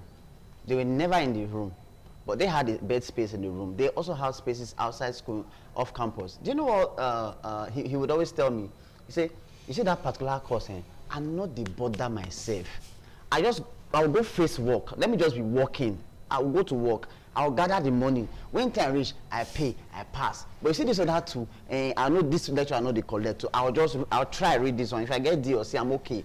Imagine such a level of confidence in the corrupt system. No, it's not corruption, and this is strategy. I know you are being sarcastic, but hey, we know what this is about. Like, how can you be so confident in the system? Yeah, you are sure that you can. But you know, and you know that people always say, who reads? Nine pass. They know who read next serious, who pass next. No book. That was the slogan they used to. Till tomorrow, it is still there. Before I became a student of the higher institution, I heard it. Then I listened to it, I experienced it, I've left, I still hear it. You saw it firsthand? Yes. So why would I now be killing myself? You have to use strategy. Okay. Now, I still find that quite hilarious. But I would like to ask this, okay, because in all of this, the accusing finger has been pointing towards just one, one sector, okay, of the system, the students. Do the lecturers have a share of this blame? Before we consider the lecturers, can I quickly say something that some 3 shows before this show that I was there with some other men, I can't remember their name. I said something before we left that the biggest problem in our society today is not the people only, it's poverty. And I said, majority of Nigerians are poor. So not until we address poverty. Okay. A lot of things will not work. Okay. Because like it is said, everybody has a price. Okay. Why the thing is that some people's price are more than so. So if you cannot afford me, you can't buy me. Okay. But right now, everybody is cheap. Everyone is affordable. Everybody's as a result of poverty. Poverty. Okay. So before we now consider the lecturer, the students are poor. That's why they will go to hustle their Friday night life or Saturday night life. The lecturers are also poor. That's why the proceeds from the Saturday night life, you have to give to us. So you are happy, I'm happy. Okay, so let's see what exactly the lecturers do in all of this that makes them culpable. Okay. One, they on their own have not done their bits. Now, what do I mean by this?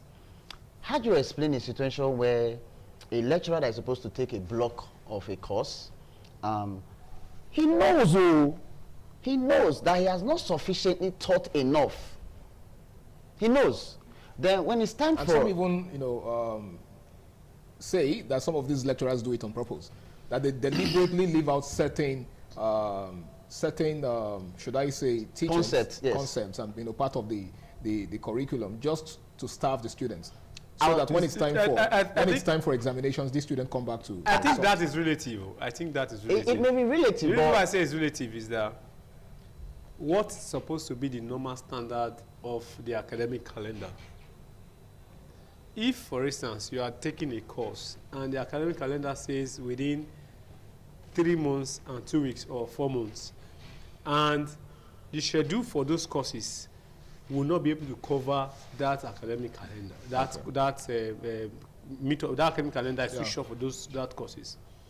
You see that the lecturers will just want I think some lecturers might just want to brush over the surface or take as much as they can, then set the question with the area. But for some who might be lazy, I agree, some might be lazy. I still feel that those kind of, I think that is why they also introduced that 2, 3, 4, 5 persons taking some of this course. Okay. So that if the course is bulky, you just take this part, you're taking this part, this person taking this part, this other person taking this part. Then before you know it, they're able to meet up. Okay. We agree that some of them might be lazy. We agree that some of them might, I'm not sure anybody, if you're a lecturer, I'm not sure you might want to punish anybody. I'm not sure. Except maybe you were witch hunt while you're in school. And even while if you're witch hunt, would you want to also not transfer what you experience to somebody else? That's wickedness. But there are people wickedness who are at the highest level. Naturally wicked. Perhaps, but everybody cannot be wicked. But do you know that like I always want to draw everything back to the home, where we come from. Now, for example, I don't know if maybe for those that attended the boarding school, do you realize that in the boarding school, when you're a junior, you are praying to become a senior. Yeah. Just so you have the privilege to also oppress. Oppress people. All right, we'll have to go on this break now. I know you have a whole lot to say in that regard, but we'll have to go on this very important break, and when we return, the program continues. Please stay tuned.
Well, it's great to know you're still there, ladies and gentlemen. It's still Flipside on Independent Television, and we're taking a look at upholding moral and academic standards in our ivory tower. Now, before we went on that break, Favor was, trying to give us, a picture of what happens in our boarding schools.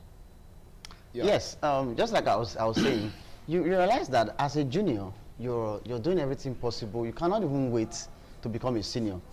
This is not because you want to go and read more books. This is not because you want to wear finer uniforms. Just because you want to have the opportunity to intimidate and just oppress. The same way you were probably intimidated. Yes. So it's a chain of institutionalized problem. Now, why did I just make reference to this? Now, you were talking about the lecturers and how they threaten students and thereabout. Now, see another scenario.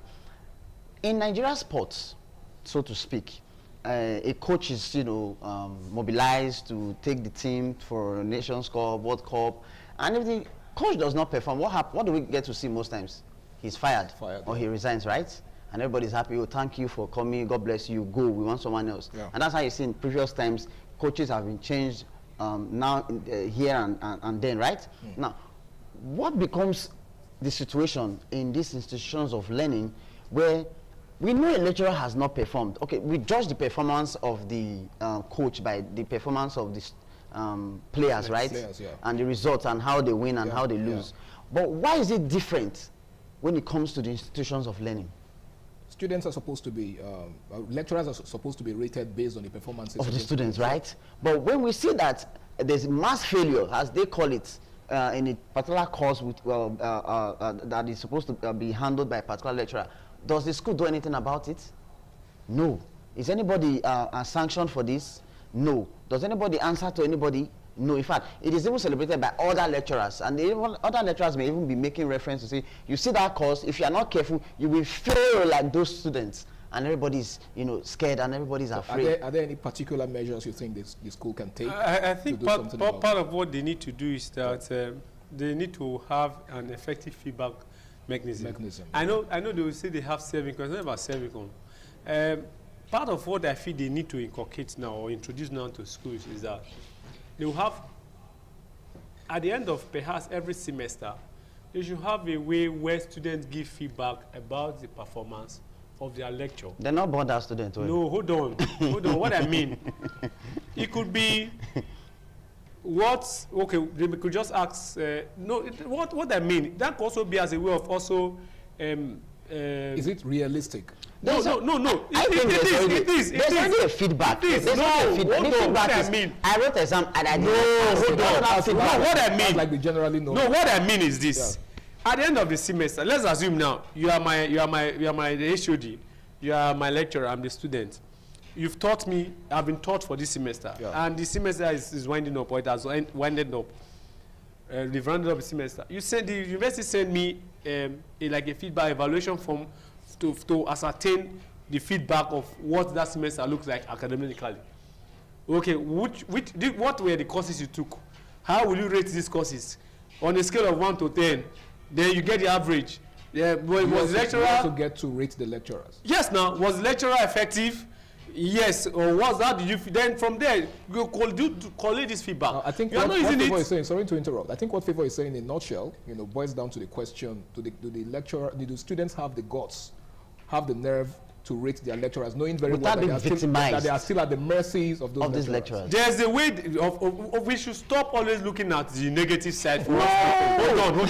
We want to see how we can implement a change now. Okay. Now you are being idealistic. Yeah, of course. We should stop looking realistic. at from my own point of view. I'm also being realistic because realistically speaking, do you know in the system? Now, you're getting this feedback. It's not because you want to insult anybody. Okay. It's to at the end of that assessment, the department cannot have an appraiser to say, from the feedback we got, the best lecturer for this semester goes to this person. Okay. You're saying that the result will not be communicated back. Of course, you will not. Okay. You not use that form of an appraiser to say, okay, there's this fall short from this angle. Please, we feel this department or these courses need to be reevaluated or need to be reviewed. What if such appraisals leak? Isn't that possible? We should be able to. I think from what we are having, from the conversation or the feedback I'm getting, is that we are at a point where we feel we don't even trust the system. That's the thing. But we don't trust the system. Sometimes we should be able to see. Let's give it a try and let it fail. They will not say it has failed. I failed. You are in the system, and you are. I am looking at. We should think about innovative ideas to see how. But Favor, let's look at your concerns. What exactly are your fears? My fear is, you do that, your name is tagged, you are profiled, and you are dealt with. Do you know that in Nigeria, most institutions of learning, no lecturers have successfully been driven away? Go and check. Driven away as in expelled? Expelled. They go for 2 years, 3 years, 4 years, and in 5 years, they are back into the system. Go and check. Go and check. So what happens to the period when this person returns back to the system? What happened to whoever it was that was that was a whistleblower. Yeah, a whistleblower. In Nigeria, whistleblowers are not safe. So it's not just within the ivory tower. No, it's an institutional problem. My brother, my friend, we are not talking about. We are not talking about. Hold on. Look at what we are looking at. Now we are looking at how we can enhance our higher institution in this country. How we can bring it to world-class standard. For instance, if we must compete globally, we must start bringing in initiative that resonates at the global level. Not always looking at. But some private schools in Nigeria are actually doing it as working. If private school universities are doing it and it's working, how come we cannot now replicate same in our own public universities?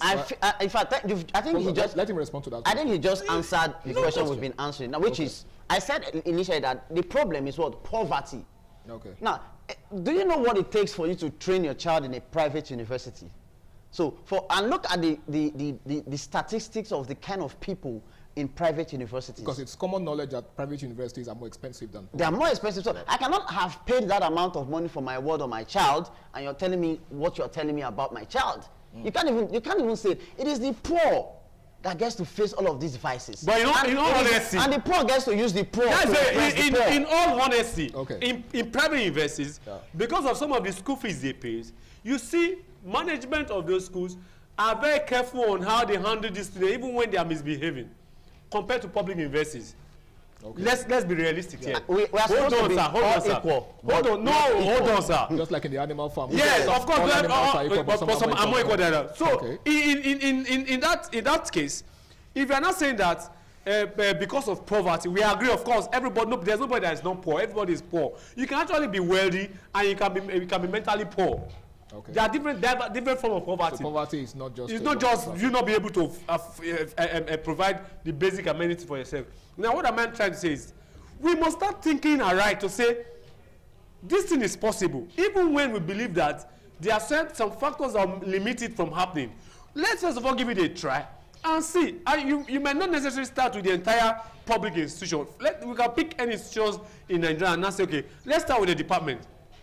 From the feedback we get from this department, let's see how can I use this evaluation or this feedback we get to see how can I improve. Subsequent semester or subsequent section, from that feedback, we will now reevaluate. Last section, we got this feedback. And at the end of it, when we did the appraisal and we did management meeting, this is what we came up with. We were able to charge the staff to see how we can improve on this. And we have been able to implement observations or feedback from what we got from last semester in this semester and in this new section. And let's see, at the end of this section, you cannot evaluate, you cannot do the evaluation of this section I just ended and the previous section to see if there was any change. I am particularly concerned about the well-being of the students in question. Okay, we're talking about appraisal. Nobody will victimize anybody. I just believe it is not true. That's the thing. It is not true. It is not true. It's easier said than done. As far as we are talking about the public sector, where the federal government is in charge, it is not true. This is only practicable when we are talking about the private. I mean, I try not to think like an average Nigerian. We are all average Nigerian. We can decide. I try not to think. You see why I said we are pretending to be what? I think this is a case. I think this is, if you ask me, I think this is a case of idealism versus realism, right? The ideal is not possible. But change is possible. Given the realities on ground. Yes, the only reality that I see, that I know, is the fact. Okay, do you know that it is still the same lecturers from the public university that still goes to the private universities to teach? So it's like a spillover. So if I in university XYZ owned by the federal government, I'm wicked, I'm mean, I'm desperate, I'm vile. But when it comes to university PSY, which is private, I'm good, I'm reasonable, I'm nice. What changed in between? In between. And you see why when something must have gone wrong. There's a standard. You see what? That the moment you enter into that system, you must conform to that standard. So you see why? That's why I said it is a systemic problem. Okay. So in this system, the ideal is not obtainable. So in other words, you're saying that the system needs to be overhauled. Totally. All right. But it is not possible. Why is it not possible? Okay, like I said, it's a case of idealism versus realism. But you see, we'll examine that more thoroughly right after this break. Please stay tuned.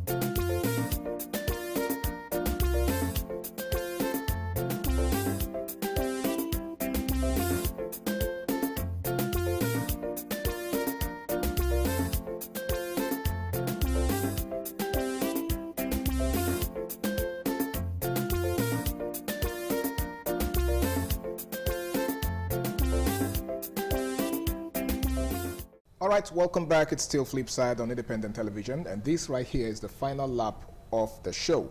Now, let's take a look at the incessant disruptions of the academic calendar, occasioned by situations such as strikes, demonstrations, and the rest of them. Okay, so what do you think? What strategies do you think the system, the university system, can put in place to mitigate against such unfortunate occurrences? Favor. I don't think there's much the universities can do, because they are the ones clamoring. Okay, so they are more like the victims. They are the victims. Okay. So let those in charge, the government that are supposed to be responsible, do what they need to do. All they ask for is fund us more efficiently, fund us more properly. So, but do you think the university or the ivory tower can be funded enough? Can ever be funded enough? Yes. Because, this issue of clamors for adequate funding and the rest of them seems not to be coming to an end anytime soon. Because it's deliberate. Because it's deliberate. Like I said, we are a state pretending to be asleep. And so, like I said a while ago, every single thing you see in a society is a reflection of the schools. Okay. So if the system wants it to work, if the country wants to work, the schools has to work. So when the schools work, it will reflect in the general society. And like I said, it's deliberate. If we have people who can think for themselves properly available today, do you think there will be more vices?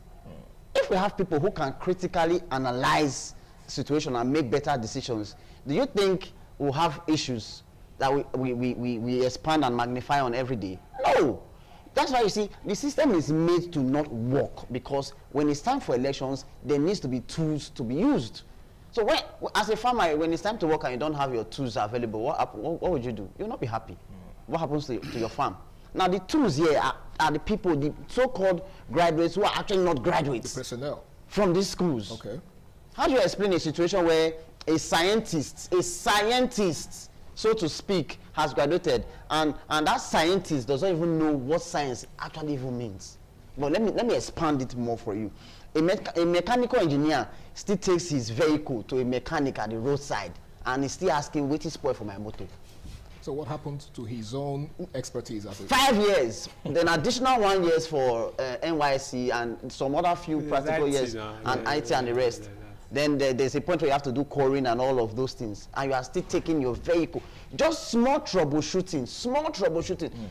You can't even do that. I'm not saying overhaul the engine, just troubleshoot. And then you see this happening. At least to identify the problems. We have a system that has trained a lot of therapists, you know, social workers here and there, yet people still find themselves in church seeking for help. You see this rope you are trying to draw, my brother. You have to. It's a rope of reality. No, because for me, I feel that the government have a lot of role to play.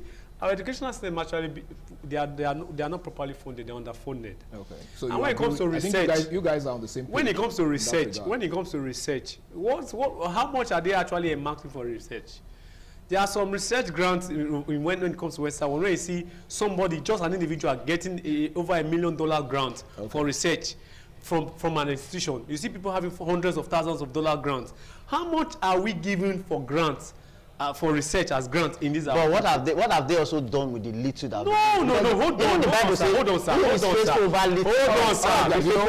You know, research is very expensive. All right, guys. He who is faithful over little will be faithful over all. Now, for the sake of time, okay, I think we're actually pressed for time right now. So, as we begin to wrap up, what are your final words as regards the steps that can be taken to make our ivory tower more worthy of its name, so to speak? I think some of the things that need to be done is that we of course, our institutions are open to collaboration, but I feel they need to be open more to more collaborations. Then I feel it's also time that they need to keep doing training and retraining. Okay. And they also need to partner. Because you cannot do everything on your own. You need to also partner with institutions that have similar visions with like yours, for exchange programs, so that your lecturers can also go there and see what it is to have this experience. And when they've been able to go there, of course, their orientation will over time will change, and they'll be bringing whatever they'll be able to see back to home. And thank you so much, Obere. Favor in less than 30 seconds. Thank you. I feel employment should not be based on hunger. Okay. A lot of persons are employed because they are hungry, they need a job. Let me just... You seem to be really passionate about this hunger thing. Yes, because it's true, everybody's hungry. I'm hungry. So when we start recruiting based on merit and standard and excellence, competence, then we can start the direction to where we want to go. Thank you. For now, we are lost. Thank you so much. I hope we find ourselves, okay, because we can't afford to stay lost. But thank you so much, gentlemen, for doing me the honor of being on the show with me today. We've been taking a look at upholding academic and moral standards in our ivory tower. And of course, I've had two amazing gentlemen, Favor Sadzi and Ebere Chukwu, doing justice to this discourse with me. Once again, thank you so much. Thank you. All right, the show has been Flipside on Independent Television. I want to say a big thank you to you out there for making it possible for us to do this once again. Well, the higher institution, or the ivory tower, is a very prestigious institution, and you know, what we put into it is what it will produce. Okay, so it is not just the responsibility of the the system or the lecturers. It is also the responsibility of the government of the day to ensure that it's up to its right standard. That way, it can keep bringing out the right personnel that will lead the society to El Dorado. Well, once again, a big thank you to you guys for being on the show with me. My name is Harry Aigboje, and until I come your way again, same time, same station next week, do the right thing, stay out of trouble, and bye for now.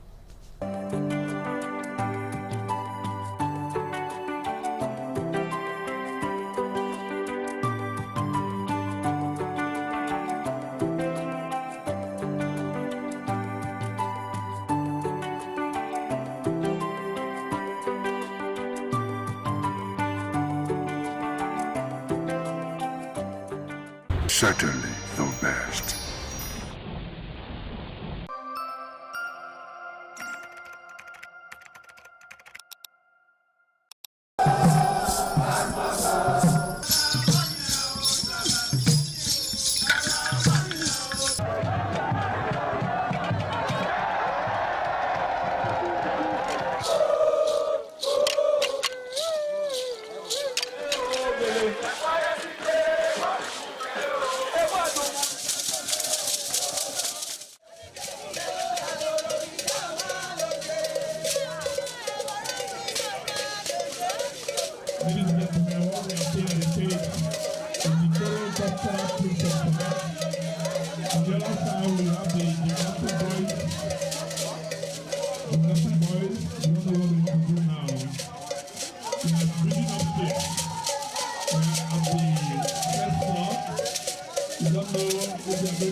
ITV, certainly the best.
ITV, certainly the best.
Thank you very much for joining us on the program, Healthy Living. What is the kidney? The kidney is an excretory organ in the body, which is for metabolism. Tuberculosis affects many organs in the body, but the common ones it usually affects is the lungs. Epilepsy is a neurological problem.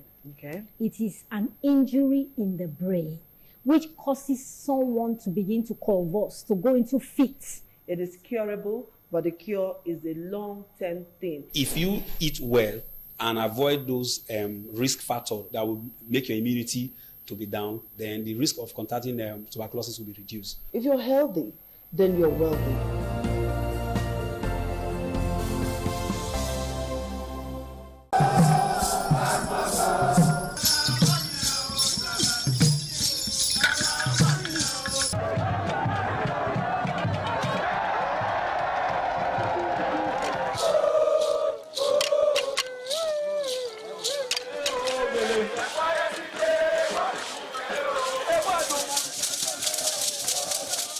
Omonoba Nedu Ukwakolopolo, Ewai II, Oba of Benin, stepped out majestically with loud crowd to perform the Soton rites of his late mother, Queen Mother Ioba Omoni Ikoyeme, Ioba Ewai II, who departed this world 49 years ago.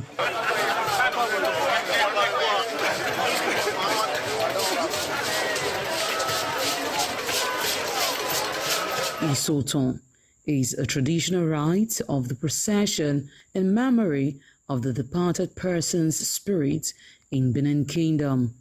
It is usually heralded by public display of the departed person's influence during their sojourn on earth.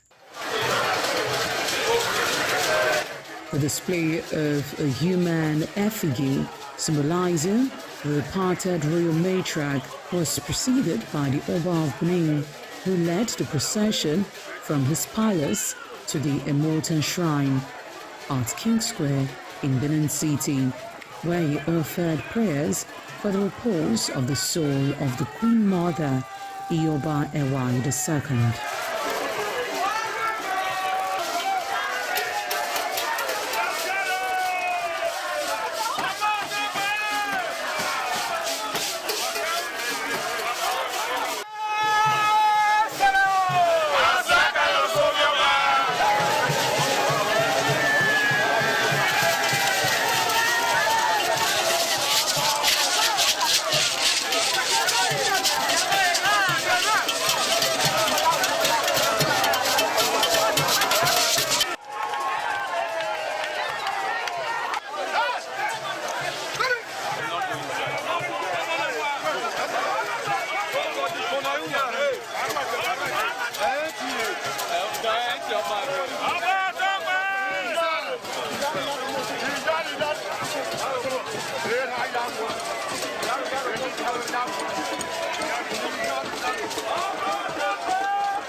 Thereafter, a priest assigned to the Emotan Shrine offered Oba Ewai II items for Isoton on behalf of his family.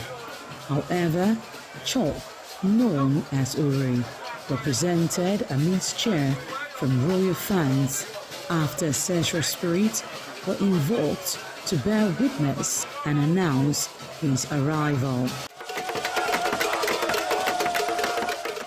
On his way home, Oba Ewai paid tributes at various pilgrimage sites, including Queen Idia Tomb, the Side Oba Market, where a cheerful crowd of traders abandoned their wares to catch a glimpse of the royal personage and join in the celebration.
ITV, certainly the best.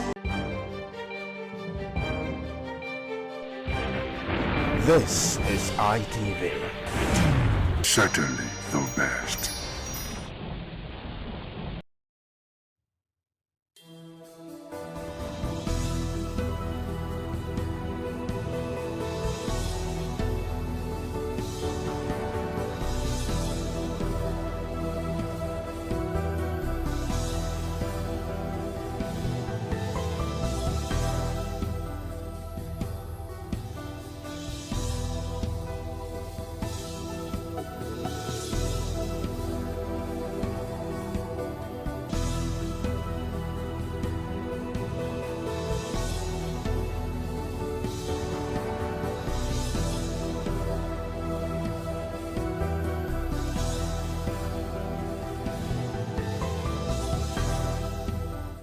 So you're welcome to today's edition of Business 360. My name is Daisy Leo Asikidi, and I'm going to be your host on today's show.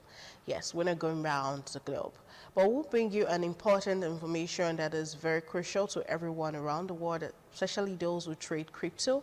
But for now, let's take it home and let's talk about the Nigerian exchange, the stock market. So the Nigerian exchange, NGX, booked 180 billion naira daily gain on Friday, November 28, the last trading day in November 2025.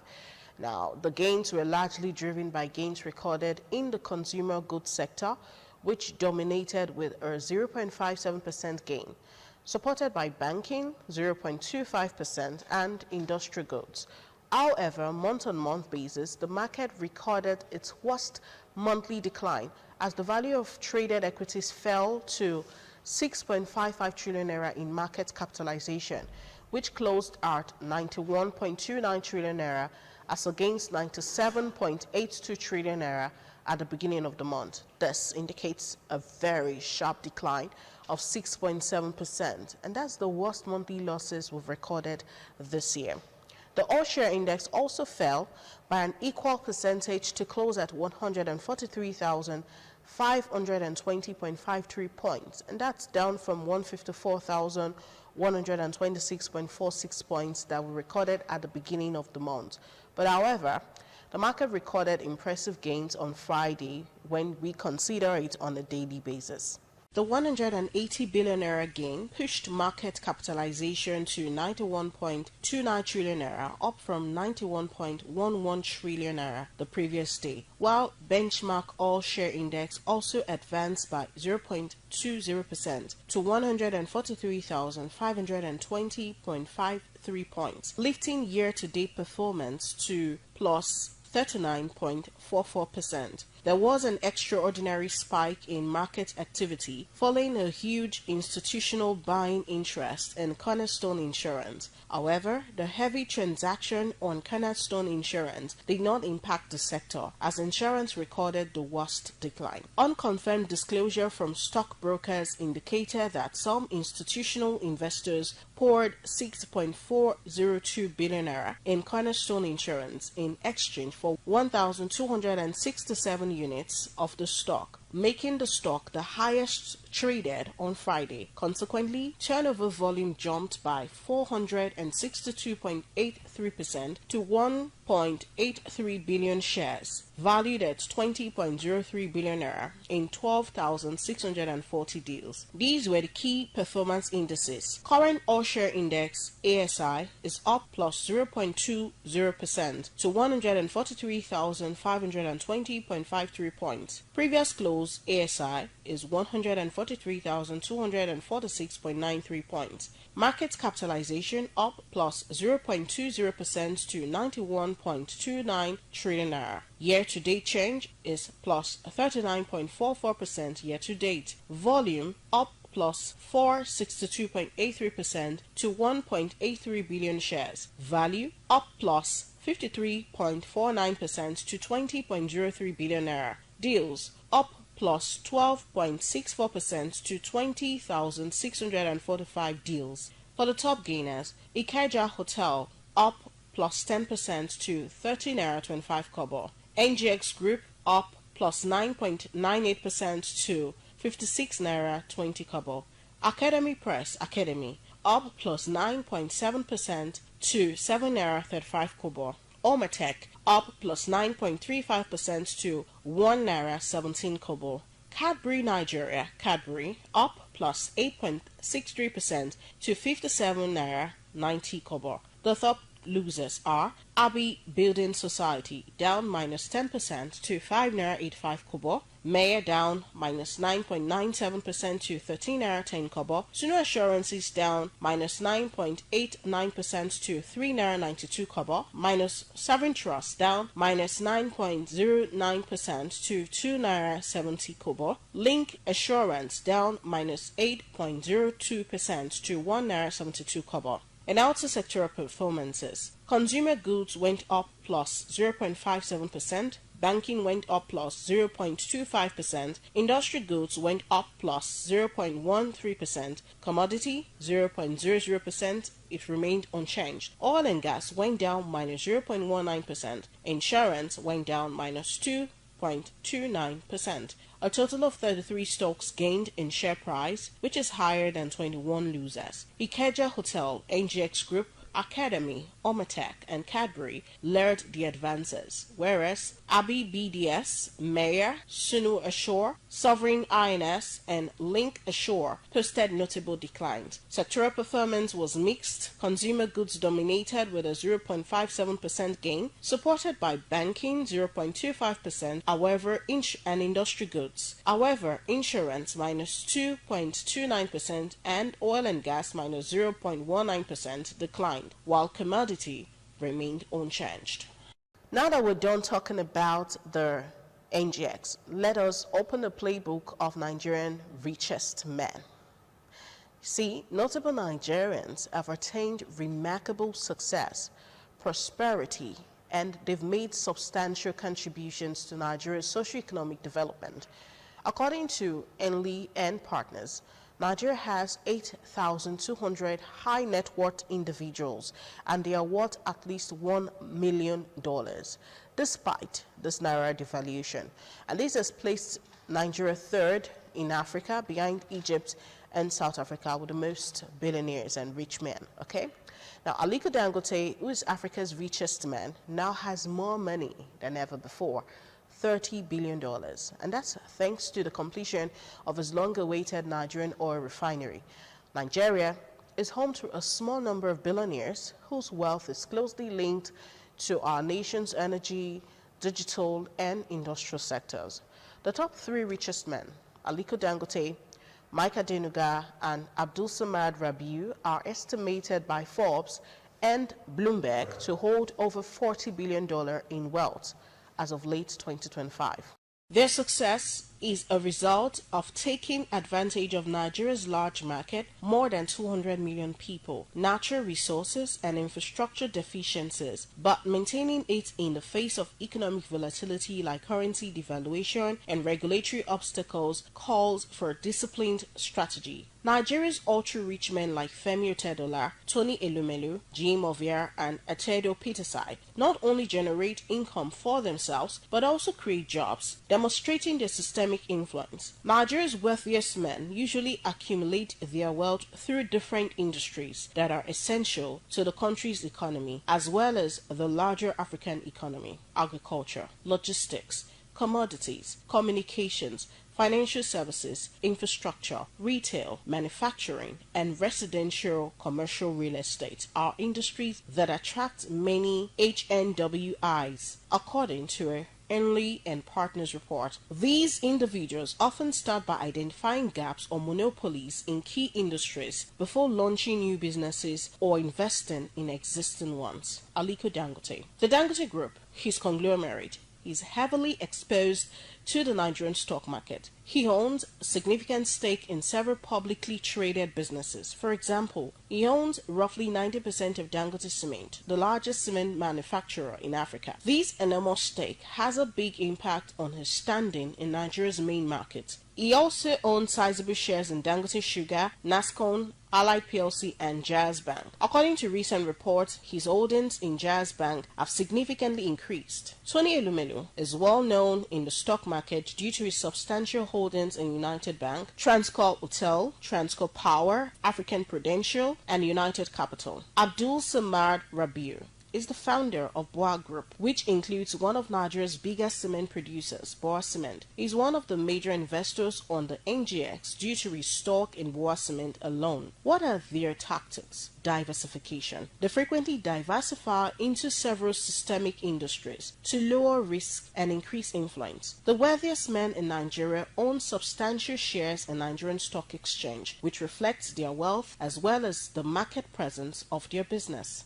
Local market dominance. They want to control a sizable share of the local market before eyeing the regional or global market. This tactic leverages the enormous size and potential of the Nigerian market. Infrastructural investment, investing in infrastructure such as supply chain, energy, utilities, and cement is essential for national development because it allows them to transfer inflationary pressure. Number 3. Strategic acquisitions and mergers. Purchasing rivals or merging with them to obtain technology or market share. They also use government contracts and relations. Although not specifically mentioned as a source of wealth, having positive relations with government agencies frequently ensures a favorable business environment. Another thing they do is innovation. The introduction of new techniques or technologies such as Dangote's drive to build Africa's largest oil refinery to satisfy local demand and pursue exports. The accumulation of wealth by Nigeria's ultra-rich men is the result of a combination of political connections, strategic business choices, entrepreneurial spirit, and occasionally initial funding from personal savings or family businesses. Starting in one industry and then branching out horizontally into related or completely different industries is a common feature of these success stories. These men demonstrate that remaining wealthy in Nigeria entails being vital to the country's economy. How? Generating jobs, like Aliko Dangote has employed over 50,000 people, and also paying enormous taxes like $2 billion plus per annum, and adjusting to changes in policies. These empires are built on patience and skill rather than being ostentatious. Aspiring business owners should network locally, start small in high-demand niches, and most importantly, reinvest 80% of their profits. And now we're going to go on a break on the show. When we return, we'll be bringing you our last story, which I promised was going to be on crypto. So we'll be back in a moment.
Thanks a lot for staying tuned. This is still Business 360, and I'm your host, Daisy Leo Asikili. So let's talk crypto.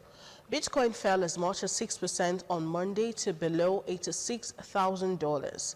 And that's during the early Asian trading and amid the high selling pressure. Most tokens followed a similar pattern, with Solana, Ethereum, and XRP experiencing about 8% drop after a week-long sell-off that actually began when about $19 billion in leverage belts were wiped out in early October. And that was just days after Bitcoin hit an all-time high of 126,251.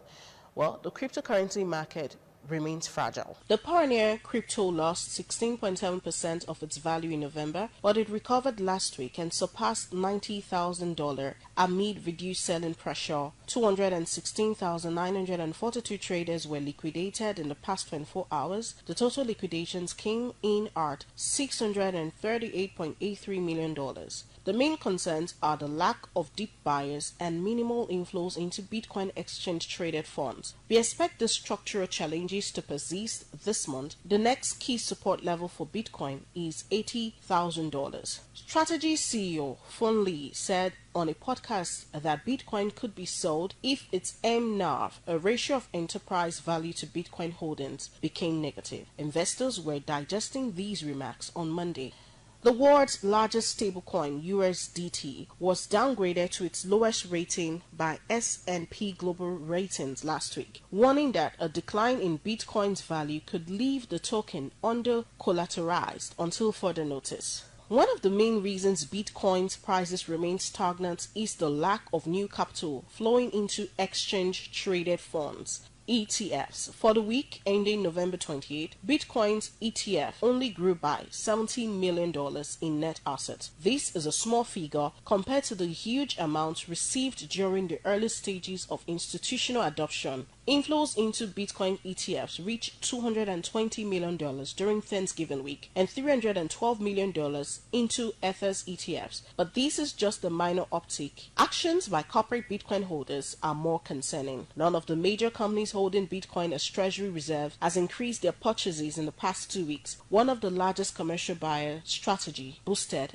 its purchases on November 17. Meanwhile, 1,163 BTCs were linked to SpaceX's transfer to new addresses on Thursday, sparking speculation about a possible sale. However, there has been no official statement on whether this is a distribution or a transfer of custody. There were significantly more sell options than buy options on both Thursdays and Friday. This demonstrates how uncertain traders were, since it reached an exceptional 5 times level on November 21, which favored downside protection. The puts to call premium volume ratio has improved. It's still higher than the 1.3 times level though, which would indicate more neutral market conditions. The negative technical picture is further compounded by the recent decline of Bitcoin below the lower band of a developing bear flag pattern. The People's Bank of China added to the uncertainty on Saturday when it warned about the dangers of virtual currencies, including stable coins, and said that government agencies should work more closely together to combat illicit activity. The upcoming week is expected to provide important glimpse of U.S. economic momentum, as expectations regarding whether the Federal Reserve will continue to lower interest rates are likely to be shaped by the data. After making it clear that he anticipates interest rate cuts from his nominees, U.S. President Donald Trump announced on Sunday that he had chosen the next Fed chairman. Interesting, right? Well, that's how we're going to be concluding Business 360 today. I'm Daisy Leo Asikidi. I want to say a big thank you to our viewers. I appreciate your time that you spend with us on the show, and I will see you next week. Bye for now.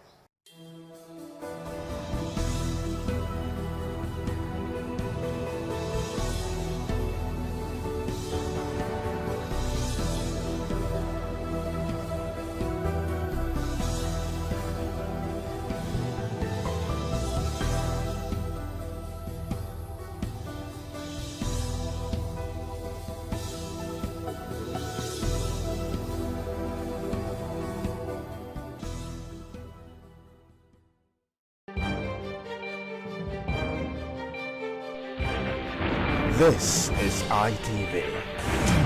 Certainly the best.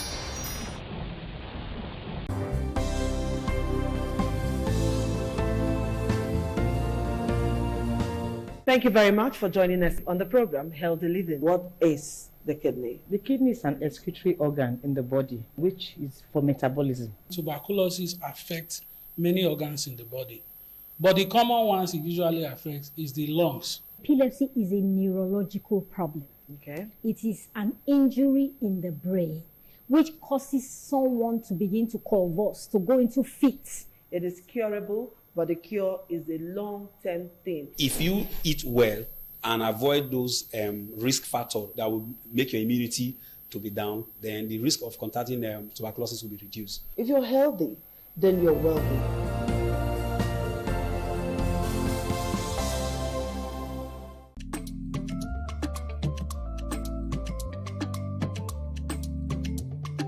The man went out to bring in thugs to come and beat her. Yeah. In a situation like that, do you think women would have seen that and still want to speak?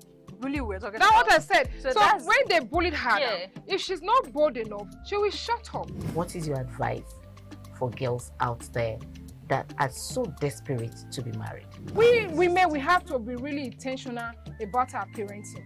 If you know a child is being abused, or you see signs, a bruise or a child, it has to be investigated. People barely even breathe when they are going for a shrebi and something. Party. You have to be They can't smart. sit If down. you see where they are dressing them up and dragging on both sides, you cannot you cannot breathe. Oh, And wow. these women will stay in those events for hours just to keep up with that beauty trend. Is that healthy? That's not healthy. I am Patricia Uremu Gabriels, and we're reaching you live from our Lagos Network studio.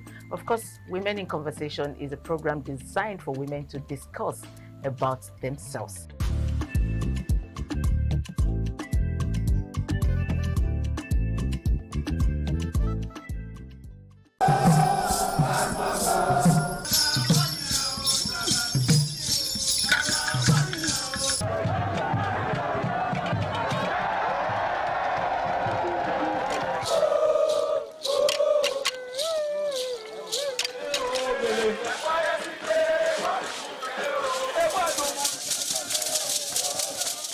Omonoba Nedu Ukwakolopolo, Ewai II, Oba of Benin, stepped out majestically with